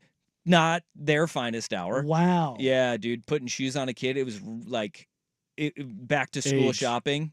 Age. Of the child, I would say kindergartner, first grader, maybe. That's excused then. Absolutely. Kid had like nervous puke or No, I have no idea what was going on, but I'm sitting there doing him a solid, tying his shoes up for him. He didn't know how to tie his shoes, so I'm making sure he's got a good fit on those shoes. And then all of a sudden I hear this, and then he pukes. I was like, oh. But you know what? Assist to the kid. I got washed up. It was probably something he ate. I didn't get sick. Guess who got to go home right there? This guy got paid for a full day of work. Oh, yeah, no, I get puked on. You're paying me out for the day, buddy. Got paid for the full day of work, and I was out. Not in my job description. Bye. Felt like quitting. Didn't want to come back that day. But we all have those moments where you're sitting there going, all right, I don't like this job that much anyways. I don't want to be here anymore. But calmer heads prevail, and we usually just power right through it. This guy said, no, I want to light the dumpster on fire. Yeah, no, my man just said, this place is too busy. I need to clear these folks out, and just went and lit it on fire. And it's all on camera because he's a dummy. And he pled guilty. I think the setting the garbage can on fire was our first giveaway. Well, I mean, the ATF's response to this, and it's always the same stuff. It's so. Just tell me what your first impression is as I read this. Okay. Arson is an extremely violent crime that not only destroys property, but also places firefighters, first responders, and general public at risk. It's like that is true. Yeah, that's fire. Welcome to fire. Yeah, that is fire. Yeah, I know what they're saying, and I agree, but it's also like, we really need to say this, huh? The reason he set the fire is because it poses an imminent threat and risk and makes people want to leave. Yeah. You know what I mean? I think that was his goal by setting the dumpster on fire, is to pose an imminent threat to leave. Jeez, speaking hard. Imminent threat to leave that was his entire goal of setting said dumpster on fire. So he's facing arson. Oh, not facing. Charges? My man's going to jail for 5 years. Oh, he's already been convicted. Oh yeah, he pled guilty. Oh damn. They got him in 4K. Yeah, he's like, no, that's not me. Yeah, that's me. It's kind of crazy. That's definitely Arson's me. one of those crimes where I think because as human beings we were so entranced by fire that you never see arson crimes like get lesser sentences. It's always like 5 to 7 years. Yeah. You know what I mean? You never hear like, well, this man was sentenced to jail for arson for 11 months. You know what I mean? You don't ever hear.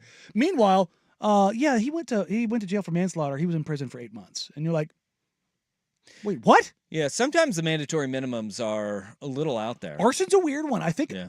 arson, if I remember right, arson is always a federal crime.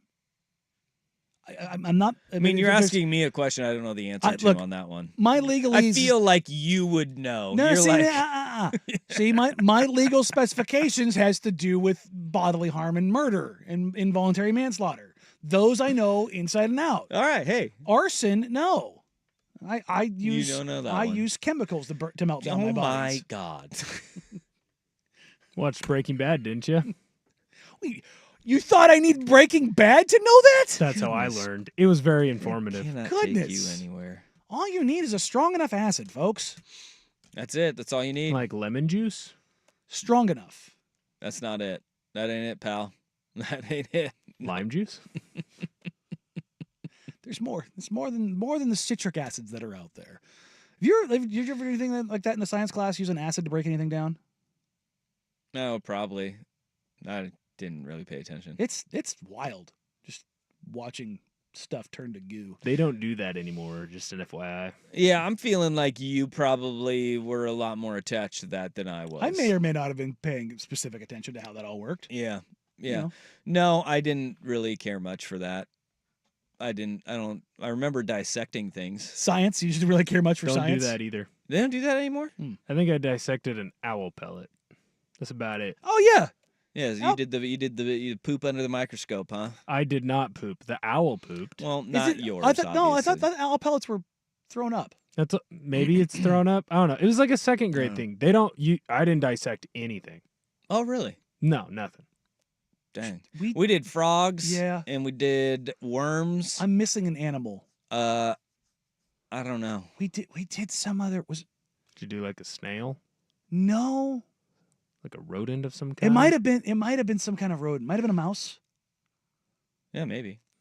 We did. All I remember is frogs and worms. Well, maybe I'm thinking of the owl pellet. Yeah. Carving that thing up, the little mouse bones. Yeah. In college, my sciences were rocks. I did geology Same. and oceanography. Those were my two. Wow. in Created college. a big flood. We had one of those flood tables. You Mm. spend all week creating like a town, Yeah. like from a historic flood, and then you'd flood it. It was dope. Nope. I was out. Football players playing with Legos. Yeah. They were wood. Well, My I bad, will Lincoln say logs. I did Thank go. you. I did go past 100 level geology classes. Oh, Yeah. so you can tell a geode from a diode. Nope. What does Yeah. that mean? Yeah. Mineral composition is something that I pride myself on. Ah, Yeah. I had that's a rock. a professor that Oh, was like, "Hey, have you thanks. thought about geology?" And I was like, "Nope." It's like the first thing they do when you take a geology class. They're like, please. There it is. Please Somebody sign else up brought it for up. the major. Cow's eye. Cow's eye. That's what we dissected. Ew, gross. Yeah, I remember there were It kids has in a- high school that were a weird took- lens. Did the pig dissection We too. didn't do the pig. But we did a cow's eye. 'Cause I remember the lens in the eye like being like a piece of rubber. We have was back to very back weird. here. Back in the early '80s on the Vancouver Ford text line, in high school we did squid. Then we fried it up, and then another text, different number, says we dissected an octopus. Then we had calamari. Shout out that person for unlocking a core memory. 6th grade Mrs. Paris's class. We did do the squid. You Or did squid. the octopus. Yeah. And then she did bring in fried calamari for us on Friday. So she was your octopus teacher? Yes. Don't do it. Mm, Don't do it. no. I'm gonna let it go. I'm gonna let it go. Transitioning out of this one. Michael Phelps, not a big fan of the doping. Wow. Dusty, any fan? The Ducks are on a roll. They have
been a groundswell of attention to doping.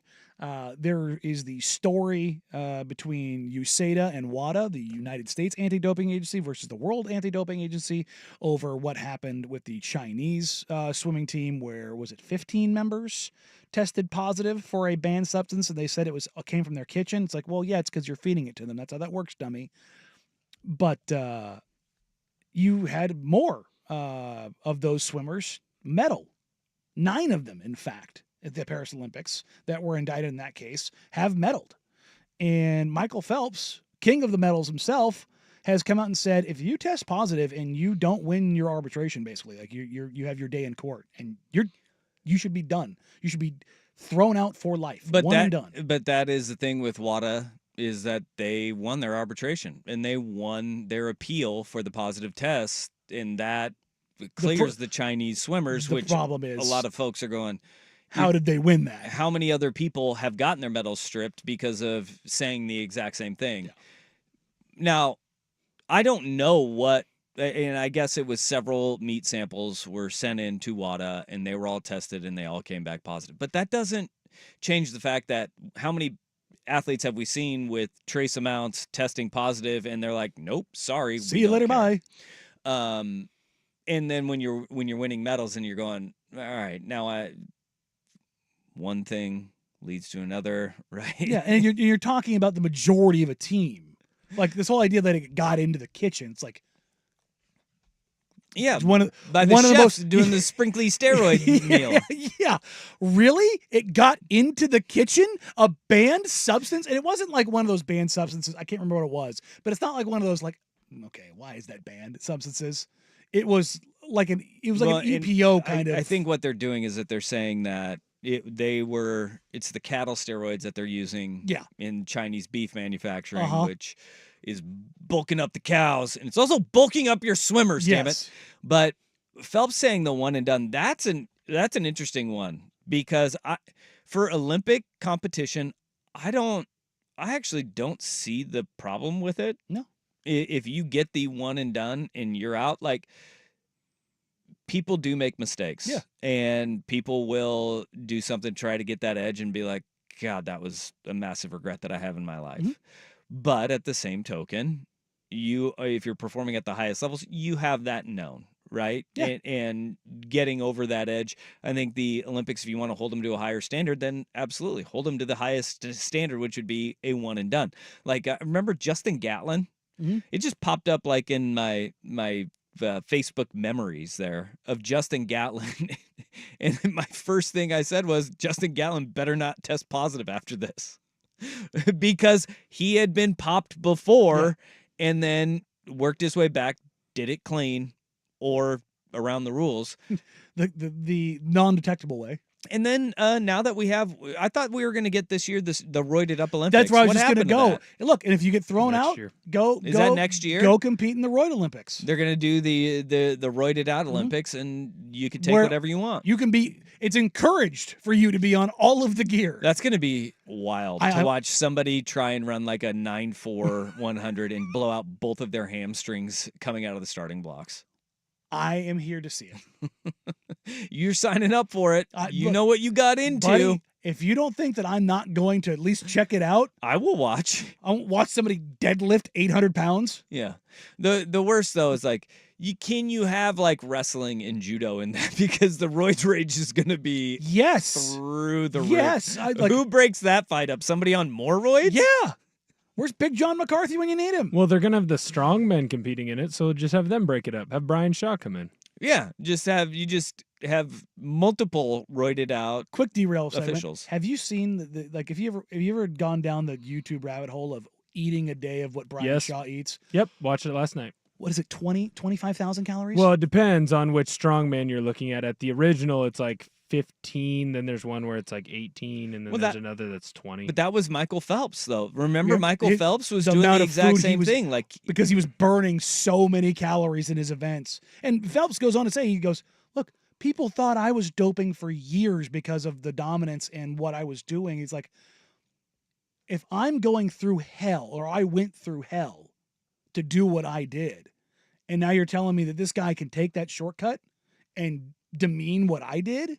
I 100% get where he's coming from, because you remember how regimented that schedule was? Yeah. Like when he got up, when he ate, when he trained, when he took a nap, when he got ramped up for an event, when he cooled back. Like, it was to the minute for 2 weeks. And God knows what it was like in the lead up to that. Yeah. It just, I would be pissed too if all of a sudden this guy can, because he has zero world records now. Zero. Phelps has zero. The most decorated swimmer, most of all Olympian time, of all time. He has zero records remaining. And I think what he's saying is like, look, there's no effing way. Yeah. I was the most dominant athlete on the planet. Yeah, guys are taking stuff. But you know what? The one guy that he's all on board with, Leon Marchand, who has the same coach as he had, and is going to be, is just as dominant. Not for, we don't know how long Marchand will be or dominant as across for, as many disciplines. But yeah, he is just as dominant as Phelps is, and he's like, because he's doing the exact same stuff that Phelps did, because the coaching is exactly the same, the plan is the same, and he's like, there's no way everybody is as disciplined as that. Because it's one of one. It's 1 in a billion, quite literally. Like, and then you have to match it with the talent. Oh, man. Ooh, yeah, this is a good one on the Vancouver Ford text line. The refs should use cattle prods to break up the fights. They just come in like it's a rodeo. You have them, they're roping these little rodeo clowns, monsters, and then they're just in there with the cattle prod, just like breaking them up. You'd have to just tase them. Instead of waving a red flag, they just wave pre-workout in front of their face. That rocks. Those eating videos are awesome. Oh, dude, I am a sucker for those YouTube videos when it's like somebody's wife decides they want to eat like their husband's strongman in a day. It's like a woman who probably eats maybe like 1,400 calories, if she's lucky, in a day, can't get through the morning snack, which is like a bowl of yogurt and 2 scoops of oatmeal with 8 pieces of bacon and 4 eggs, and you're just like. The one I watched last night, for dinner, he ate a full family-sized pizza and half a cheesecake. You watched that last night? Yeah, and then he drank a Diet Coke. I watched that while I ate my 2 chicken breasts. Is that what you do to make yourself feel better about living a healthy lifestyle? Yes, now? it is. I've watched all the things that I want to do, like do the In-N-Out challenge. Like I can't wait to attempt that. You just watch food porn. The fact that they house. Yes, I do. They house an entire pizza, or there's one where all 4 of them go to a steakhouse. Yep. And each one of them gets 2 20-ounce steaks. Ooh. They eat it. Like it's no problem. With like double sides, like double everything, double greens, double potatoes, like, and they have a challenge to see who can eat it the fastest. And it's like one of them like eats a steak in under a minute, a 20-ounce steak, just gone. Nah, I wouldn't do Basically, that. loser buys. I couldn't do that. It was just, I know you couldn't. I'd be out on but that. But like their ability to take Slow down those eater. calories is just bonkers. I cannot. Rips me in every time. Now I'm more interested in like these roided out Olympics, because people are like, yeah, we want to watch track and field, we want to watch weightlifting, those things. Oh, what's the combat sports? See, those ones, sure, you might want to watch those, but sign me up for like roided out golf, roided out badminton. Oh, God. Just watching those guys. What does roided out golf look like? Long drive Bryson competitions. DeChambeau 3 years ago. No, it's long drive competition. Have you ever watched a long drive competition on TV? They're all 6'4" and like 300 pounds. And if NBC had a sense of humor, what they would do is they would pick up these roided out Olympics next year, and it would be like all of the events, and then they're like, gosh, I wonder what they're going to do with cycling. And instead of having like the roided out events, it's just a tour. It's just a Tour de France, and they just air their normal programming of the Tour de France right in the middle, and then they pick back up with the roided out Olympics coverage right after that. I would love it if they just put all of like Lance and that whole crew, that whole era, they just had them all race each other again. Yeah, Lance would still win. That dude's a crazy person. You go. Think of like roided out in the world. Roided out rowing. Oh, it just looked like a Viking shipping road. The front of the boat would just come out of the water. The only person not on roids is the coxswain or the cox. What are they called? Coxswain? Coxswain. I don't know. Yeah, the coxswain. He just like the little guy. Everybody else just juiced to the gills. I'm in. I'm in on these roided out Olympics now. Yeah, no, I don't understand how you could not be in on them. Have you seen the what is it? It's like canoe cross or kayak cross. No. Kayak cross. Kayak cross where you have like 3 people. They go down the kayak course and they have to go around the obstacles. They got to go under an obstacle, but it's all 3 of them at once. No. They are just battling each other. Smacking each other with paddles.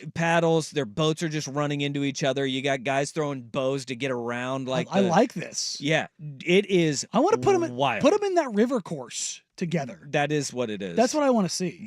That's exactly what it is. Is Except there for there's 3 people in that. That's what that I mean, course like- to get that's Yeah. what it is. Okay. It Yeah. exists, Okay. and they're like I'm in. battling. It's fun. Just It's watch fun. somebody catch a paddle to the face. You see it. You see it. I'm not against this at all. Nope. All right, coming up next, in hour number 3, we'll pivot back to college football and the evolution of Oregon's Kenyon Sadiq and what kind of year he could have. Danny and Dusty, Danny the Fan.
Watching along on youtube.com/1080 AM The Fan or twitch.tv/1080 AM The Fan. We appreciate you. We love you.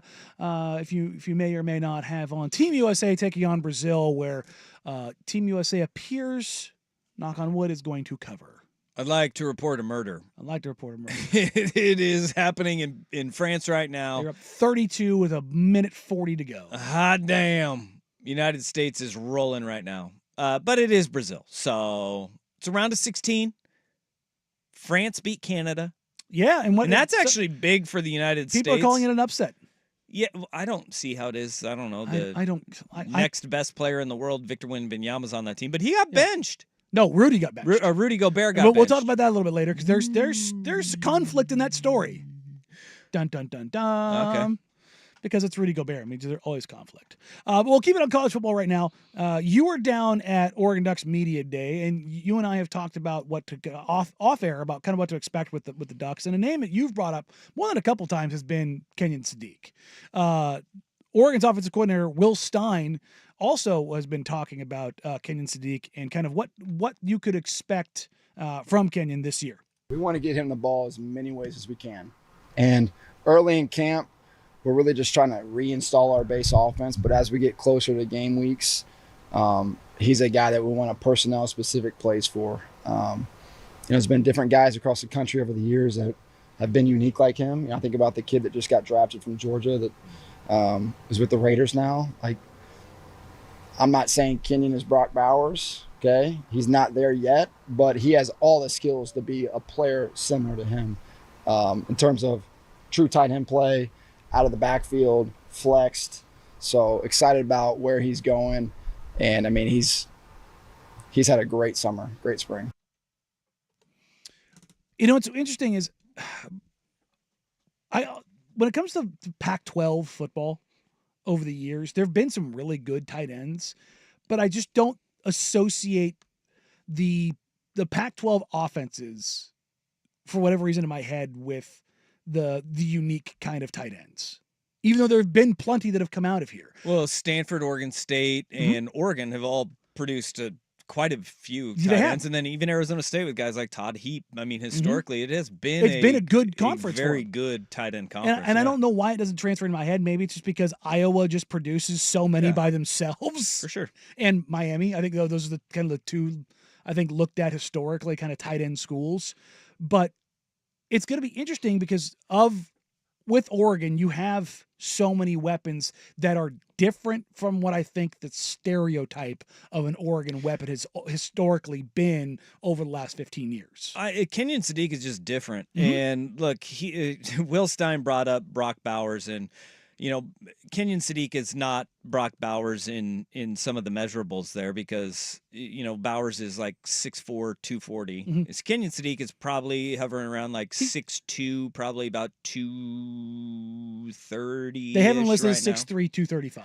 Yeah, I'd say he's probably about 6'2", 230. I mean, he's not going to wow you with his height or his size, but when you look at Kenyon Sadiq, his trunk is huge. His legs are tree trunks. Just say he is a strong human being. Just say it. He's caked up. Yes, he definitely is. But with the crossover and the translation to Brock Bowers and how you can use Kenyon Sadiq, I mean, this is a guy that last year people were raving about him behind closed doors down in Eugene all throughout training camp and throughout the season. There was the learning curve that comes with college football, and he did still produce at times at Oregon last year. This year during spring, I was saying it during spring ball, the practices that I went to, the scrimmages that I went to, and when you saw him flash it in the spring game, he is a weapon and a playmaker like we have not seen. There was a picture that came out of a scrimmage in the spring where he jumped, like he hurdled a defensive back on the sideline. It was in stride, didn't hesitate, just went bloop right over the top. He is a twitchy athlete at 6, and that's where it kind of translates to what Brock Bowers and what he has the ability to do, is he has the twitchiness to be an explosive playmaker on the outside. You can use him in line as a tight end with the hand in the ground. You're going to use him as a kind of that nub back where you can use him on the end off the ball, kind of in that wing position. Oregon did show it in the spring game a little bit that they're going to go under center at times. And think about where Oregon has kind of been building at this point, where you have Terrence Ferguson, who is the tight end, who rightfully so should get a lot of the eyes and attention in that tight end room, because I keep going back to that game against Stanford where he went up high pointing the ball in the end zone. It was just like nobody else making that play. He is a guy that he's tight end 1. Then you have Patrick Herbert, who's been a veteran, gone through injuries, who is more of an inline type tight end as well. But then you have the tool guy like Kenyon Sadiq, where 12 and 13 personnel, like Oregon is going to the Big Ten, and you've said this before, like in the trenches is where they've gotten a lot bigger. Well, they're going to be able to flash. We have Big Ten personnel as well. In going 12 and 13, where you have one back and 2 or 3 tight ends, that is something they're going to have the ability to do, and I wouldn't be surprised if we see it, and we see it quite a bit. Get weird. I want to see some flex bone. The thing about, guys, if you roll out an offense where you have Terrence Ferguson and Kenyon Sadiq on the field at the same time, what are teams going to do personnel-wise? Because you can't afford with those 2 guys to bring in a heavy personnel, because then what Oregon will do is they will shift out, and then all of a sudden you could have Terrence Ferguson can line up outside, he can line up inside, Sadiq can do the same because of the match of size and speed that those 2 guys can provide for you. But then if you want to go with your light personnel, you want to stay nickel and you want to have a 5th corner in, well, guess what they're going to do? They're going to put you in a box. They have confidence that both those guys can block. And with a guy like Sadiq, if you have Ferguson as a tight end and behind him as a wing is Kenyon Sadiq, all of a sudden then you have the ability to motion him around. You can create leverage in your offense formationally, but then also handing the ball off to him in a counter, right? Motioning him around in an orbit motion and running an option with him on the outside. These are all things that they could potentially do with a guy like Kenyon Sadiq because he has the pairing of size and speed to go along with it. I've been trying to, I was kind of sprinkling out there, watch Kenyon Sadiq, watch Kenyon Sadiq. We went into media day last Monday, and what he was able to say, like what everybody was saying about Kenyon Sadiq was, yeah, he's going to be the real deal this year. Yeah. Like players weren't hiding behind it anymore. And you hear Will Stein right there. He did make it very clear. I want to make it clear. He is not Brock Bowers yet, but he has the ability to be that kind of weapon where you can use him. He's not a top 15 draft pick. In a variety of ways where he is in line, in the slot, and as an outside receiver. Kenyon Sadiq is a name that people need to familiarize themselves with if you don't know him already, because he has been making waves at Oregon camp and throughout spring ball and all throughout last season as well. He is going to be a player for them. And look, this is where you sit there and you go, they've built themselves to be one of those teams that contend in a variety of ways with a variety of different teams and styles. You have to have the ability to change up stylistically. For as much as the Big Ten wants to play in a phone booth, sometimes you need to be able to find that mismatch. And in the NFL, finding that mismatch is a little bit more difficult because you've got the cream of the crop. But guess what? If you get late into a game and all of a sudden you got guys who are tired or guys who are injured or guys who are beat up, and you get caught with the wrong personnel out on the field, or you get caught in a late switch or a situation that Oregon schemes up, and all of a sudden Sadiq is stuck on or matched up on an inside linebacker, and they put him out, and now you go, have fun. And I think those are the kind of situations. Those are the situations when you can find those opportunities that aren't going to be there otherwise. I do believe that what they're going to try to do with him is, because when he is on the field, you can't go heavy personnel. That's where they're creating mismatches. Yeah. And I don't think defenses are going to approach him by going, all right, we're going to go heavy personnel here, because you may have 2 or even 3 tight ends if Herbert's on the field as well. This is where you need those tweener. You can't have linebacker safeties. You can't have a heavy personnel on the field because all 3 of those guys can split out and be effective receivers as well. And that's a terrifying prospect. And I think that's the thing I'm most excited about with this Oregon offense is you have blended size and speed in your recruiting, where you have physicality with receivers like Gary Bryant Jr., like Jurion Dickey, Kyler Casper, Trayshawn Holden. Those are the more physical style receivers that you will see. But you have speed receivers like Evan Stewart, Tez Johnson, to where whatever matchup the game will dictate, you can play alongside that. You can play in a phone booth. You can spread out and run. No matter the matchup that you will have, Oregon has kind of built this offense to be malleable to whatever the game will dictate. And I think that every team in the country, you want to dictate pace, you want to dictate style of play, but sometimes you just, whether it's weather, sometimes you get dinged up, you've got to be able to pivot and pivot in a hurry. And we saw this with Oregon teams of the past. Where would they have troubles? Against the Stanfords and Utah. They could play with USC. They could play any type of speed football, but it was, where's that curveball going to be thrown? And like a lot of those Arizona State teams and Arizona teams that gave Oregon problems when they go down to the desert late in the year, it was because they would play a more physical brand of football that Oregon wasn't quite ready for at that time of the year. They have the ability now to transition in and out of finesse and physicality. And Kenyon Sadiq's going to be a big part of that. They can play in the track meets and they can play in the mud. And that's the thing. In the Big Ten, to me, as much as everybody's talked about Oregon, Washington, USC needing to adjust, I'm really interested to see how the Big Ten adjusts to them, particularly early in the season before the weather gets sideways, to dealing with speed on the edges. Yeah, I think that Ohio State and Michigan, Michigan, State and Michigan, they're all going through that same thing with those two programs. I think it's very similar to Ohio State and Michigan and the issues that they give. So they've been trying to figure that out for a couple of years now. But I'm with you. I think like the Illinois and Purdue's are just going to be like, okay. But so is UCLA. Yeah. I mean, UCLA, they're going to be doing the exact same thing, going like, I have no idea what's going to happen. Bartu was not too kind to them yesterday. Yeah. Another guy that I've been praising for a while, and I'm glad that he got a little love from Junior Adams the other day when Junior Adams, wide receivers coach, had his press availability. Justice Lowe, product out of Westview High School, who's down there. Or Lake Oswego, I think is where Justice went to. He's a guy that he's gonna find his way on the field. He's just a sophomore, but a redshirt sophomore this year. He is between the ears. He's one of those heady receivers that is, everything's kind of starting to slow down for him. And I was glad to hear Junior Adams talking about Justice Lowe the other day. And that goes back to, I said this before camp as we were talking over the summer, Oregon is 8 or 9 deep with pass catchers this year. And that is maybe the first time ever.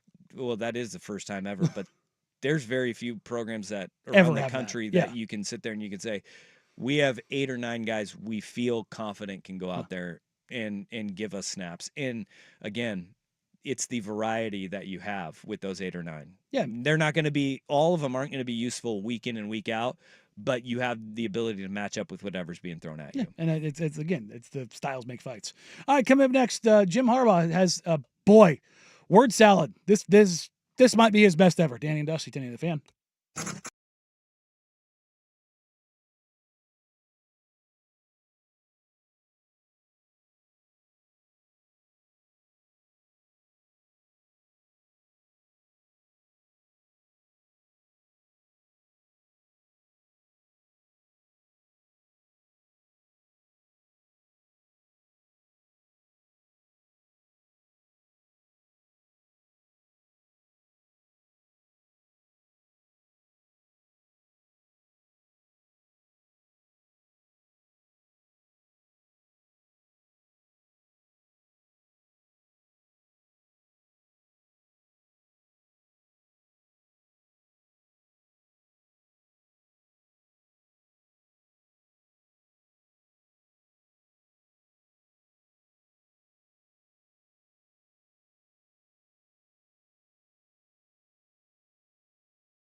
They're really good at saying nothing. Oh, I love them. I love all of them.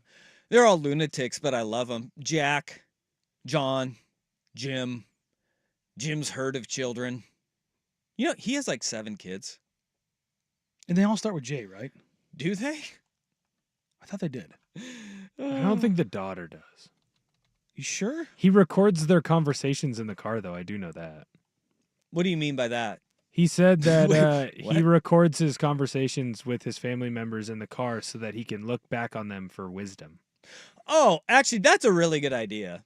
That is a really good idea. Some of the things your kids say in a car are absolutely wild, but some of them are profound. And you, Like toilet thoughts? yeah, dude, like you get some pretty wild things that come out of kids' mouths. I mean, I was just telling you about my son who's like a Ricky Bobby Kenny Powers mix yesterday, and that's not in a car. You should hear about his car thoughts. I mean, it's really wild when you're on a trip somewhere or like that.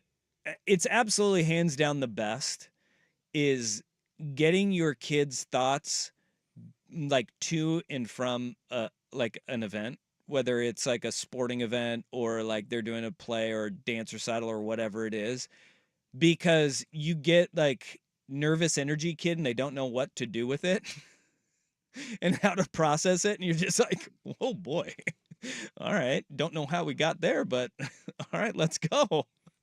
Those are, I might want to start recording the car conversations.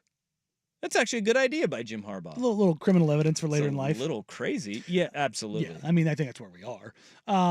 If you're wondering what we're talking about, Jim Harbaugh, as it pertains to the potential scandal with sign stealing at University of Michigan involving Connor Stalions and basically everyone on staff, he was asked about it at a press conference after practice for the Chargers, and this is truly incredible stuff. Today, I do not apologize. I did not participate, was not aware, nor complicit in those said allegations. So for me, it's back to work and attacking with an enthusiasm unknown to mankind. Whatever this man has, he's going to take to the grave with him. He was one of the guys that he's facing, according to the preliminary notice of allegations that Pete Thamel and Dan Murphy got from ESPN. He is facing level 1 allegations because he just said, I'm not complying with anything. Like Sharon Moore, they got his phone and they found 52 text messages that his offensive coordinator and close confidant had with Connor Stalions, and there was nothing there. Like, Harbaugh's trying to tell us there's nothing there between Sharon Moore, who deleted 52 texts between he and Connor Stalions, and Jim Harbaugh. Like, there was nothing that was communicated. I find that very hard to believe. But at the same time, Harbaugh Nothing also, to see here. We know enough about Jim Harbaugh now. Would you put it past Jim Harbaugh to, when he has his staff meeting at the beginning of the year, he's sitting down with his guys saying, there are things that I don't want to know, and there are things that I do want to know. Going full presidential? You have got to be smart enough to know what I should and should not know. It's not impossible to believe because Not one bit. Despite what we just heard, he's not a dummy. Nope. Well, he's not. In that right there, like the beginning of that statement was he said something about, like, you know, when you do wrong, never lie, never cheat, never steal. I was raised with that lesson. Yeah, that's how he opened that up. And he also said that when you slip up, if you stumble, you apologize and you make it right. And you make it right. And that led into today, I do not apologize. He is saying, I knew nothing. He's going to take it to his grave. Harbaugh's a ride or die, and I love that about him. He's not gonna rat anybody out. But he also could be. He may know of something that existed, sure, but he does not have the potential or ability to qualify that. Well, in right now, as it sits, there is not a belief that the NCAA will vacate any wins. But if Harbaugh now opens himself up and says, yeah, my bad, he has not cooperated with the investigation at all to this point. which is why he got suspended during the season, which is why he's facing level 1 allegations from the NCAA and level 1 infractions. And if all of a sudden he changes course, that's the worst thing that he could do, because then that You've dug the hole so deep now you can't change that puts everything back on the table. I'm never going to expect Jim Harbaugh to apologize, no matter what comes out from here on out, because he has taken the stance of, I'm not at any point moving forward, I can't put myself into this. He's going to play dumb forever on all of this, because this he kind is of has Reggie to. playing dumb with the Heisman stuff the entire time. That's what this is. What do you mean by Reggie playing dumb with the Heisman stuff? With Reggie always said no, never took anything until the very end. Oh, yeah. And, well, yeah.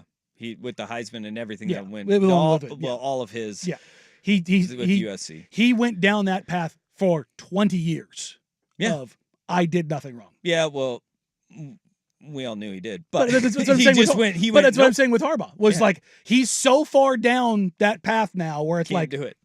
Nope, can't do it. Can't do it. I love it. Just throw your hands up and call it good. You stumble. Sometimes you stumble and you apologize. Say my bad. Today I'm not doing. There's never going to be a day when he does. And look, people are going to keep on harassing him about this. You're not going to get a different response from him. It's just like, he said it on the first day of training camp when he went down his injury thing. He's like, guys, I don't talk about injuries. I'm not qualified to talk about injuries. I won't talk about injuries. That speech that he gave was worse than this. It was, right? I'm not a doctor. No, Jim, but you talked to the doctors. Yeah. What did the doctors say? But you know what? He's not going to get off that. He will never move off of that. And this exact same thing right here. Yeah. They're going to learn no matter what you ask him, he's just going to shoot it down and he's not going to talk about it. And look, Harbaugh, I would love him to be my football coach, and I would love for him to be my friend, because he's never going to sell you up the river. I said it when he left Michigan. I'd take him with the Raiders right now. I think anybody should and would. Right now. Yeah. I don't care if he's one of those guys who has a short shelf life, 6-7 years, 8 at max.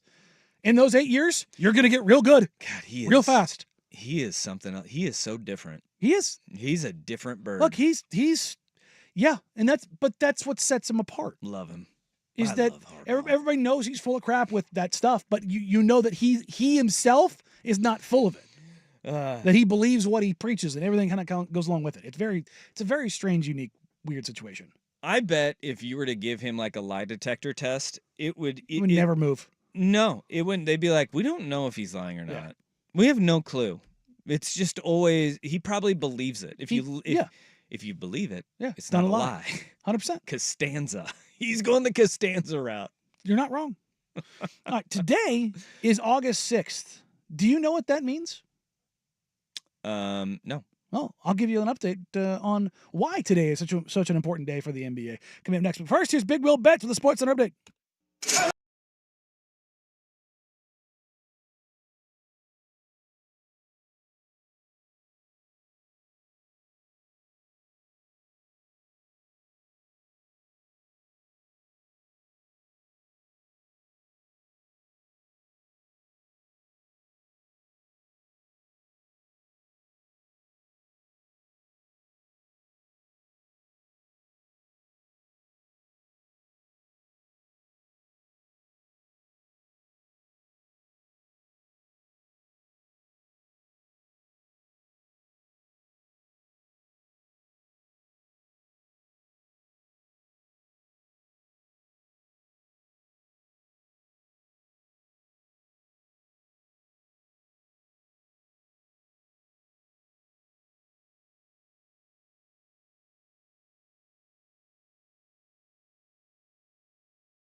Utah Jazz forward Lauri Markkanen. Today, August 6th, is the first day that he is set to be eligible for a new contract that is worth up to over $200 million on a 5-year deal. All right. Good money, dude. Why is today important?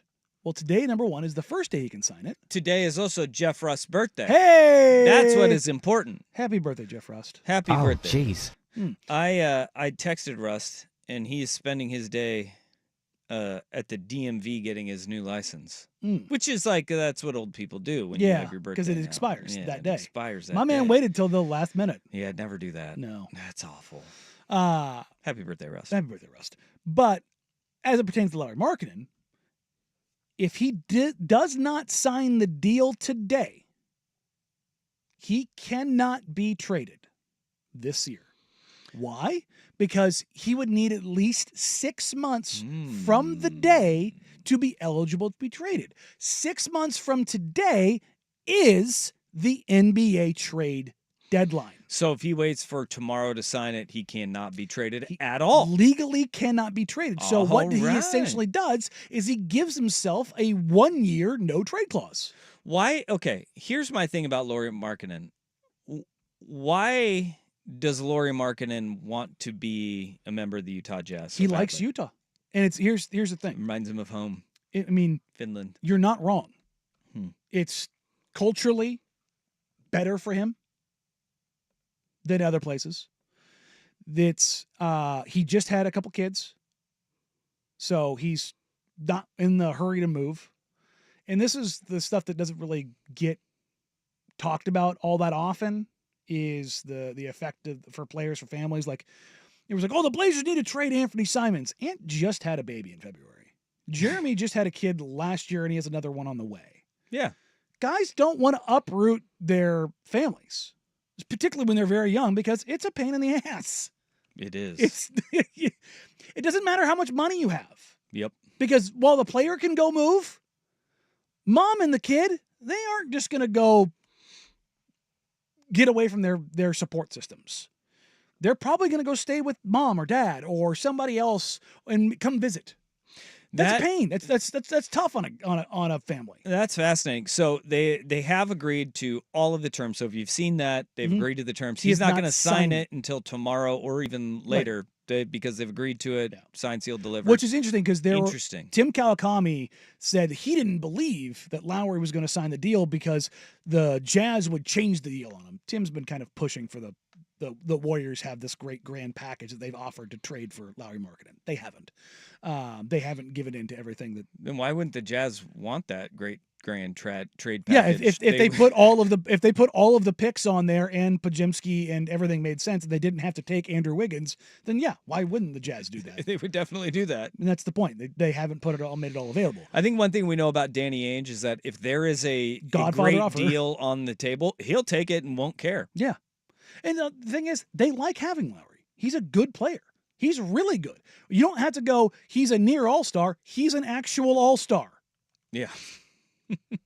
And he's only 27 years Yeah, old. he's so this whole idea of like they have to get rid of him, it's like, no, it's entirely fine to have him on that team. Now, does it become a bit of an issue? And maybe you have to Jeremy Grant him in the sense of shutting him down at the end of the year to try to land the Great White Hope Cooper flag? Yeah. Yeah, it's something you juggle. But what's interesting is, as it relates to Portland, once the Markkanen deal, once the clock gets past today, Lowry can't be traded. Guess who the next best prospect on the market is? Jeremy Grant. And how many teams pivot to Jeremy Grant? Probably quite a few, and I bet they're already doing it right now because all the They know which way indications things are are going. he's not going to sign it, and everybody knows it. If it's out here now, it's been behind the scenes for the last 48 hours at least. So now, does it mean there's anything imminent with Jeremy? No, absolutely not. I have not heard anything to go down that path. Well, I think the one thing that we did hear is from an anonymous scout. An anonymous scout. Yeah, and here's the interesting thing: for as much as the Jeremy's not worth 2 first-round picks, he's overpaid, he's not that good, he's injury prone. Yet multiple teams are going to be interested in him. Yeah, I feel like that keeps the market up. Maybe I'm wrong, but I don't know. I was right all last summer.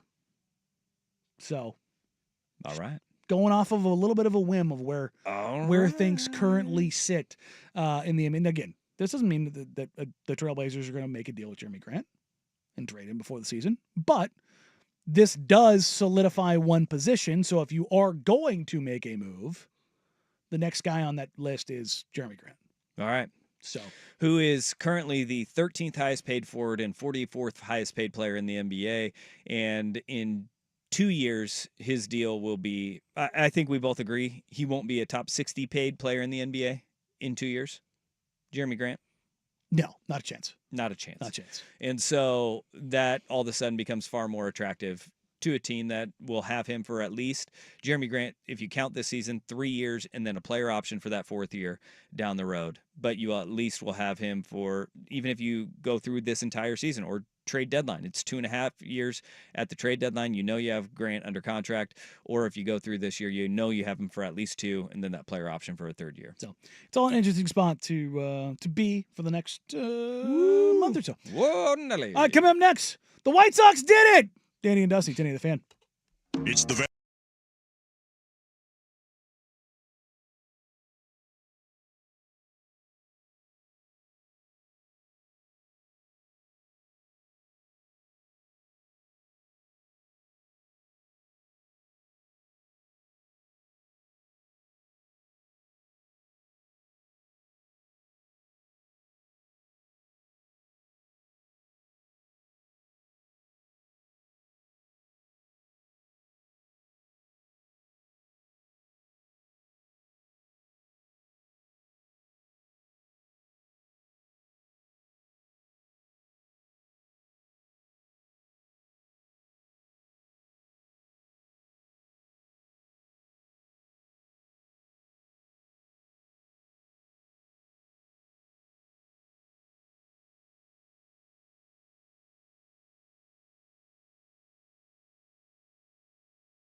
Ooh, what do we got? Covered? The Chicago White Sox Oh. have lost 21 in a row.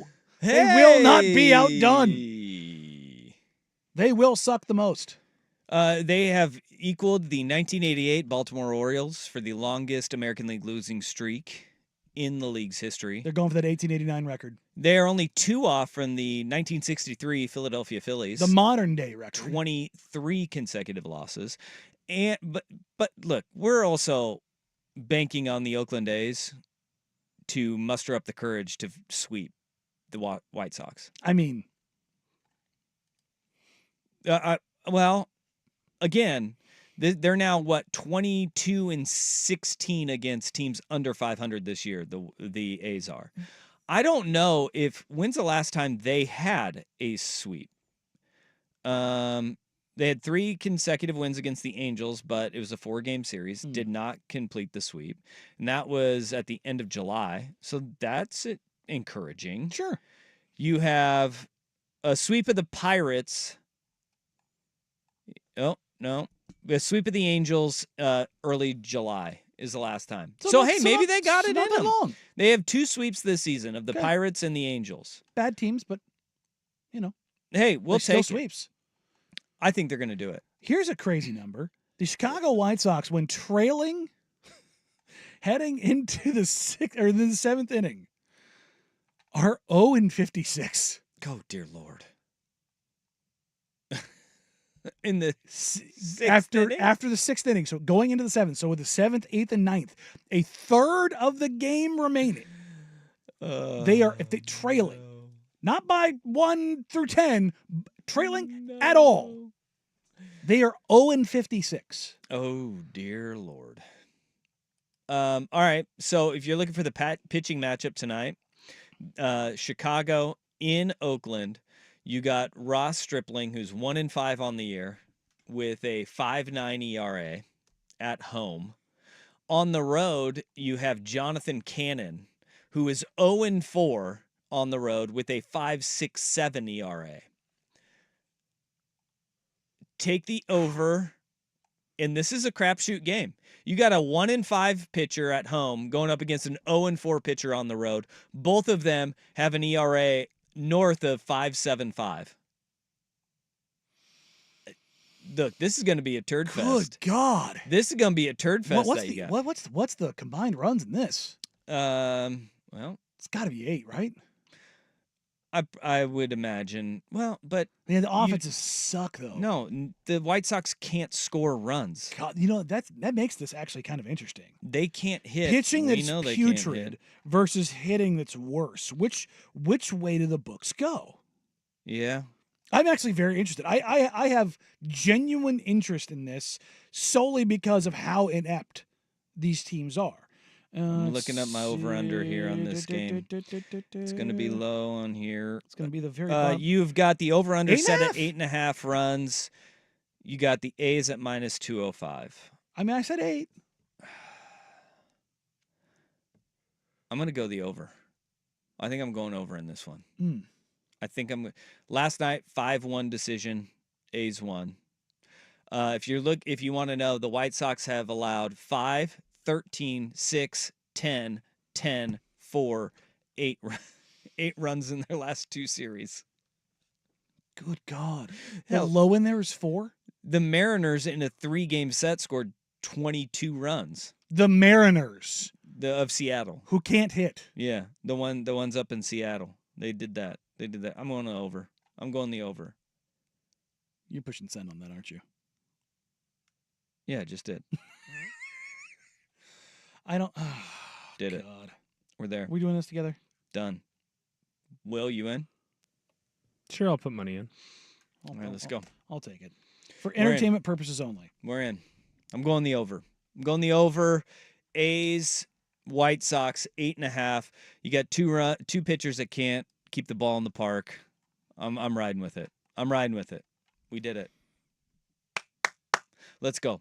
I'm not taking the A's to win it, though, because this would be the most White Sox thing to do, is to end this 21-game losing streak and score like 8 runs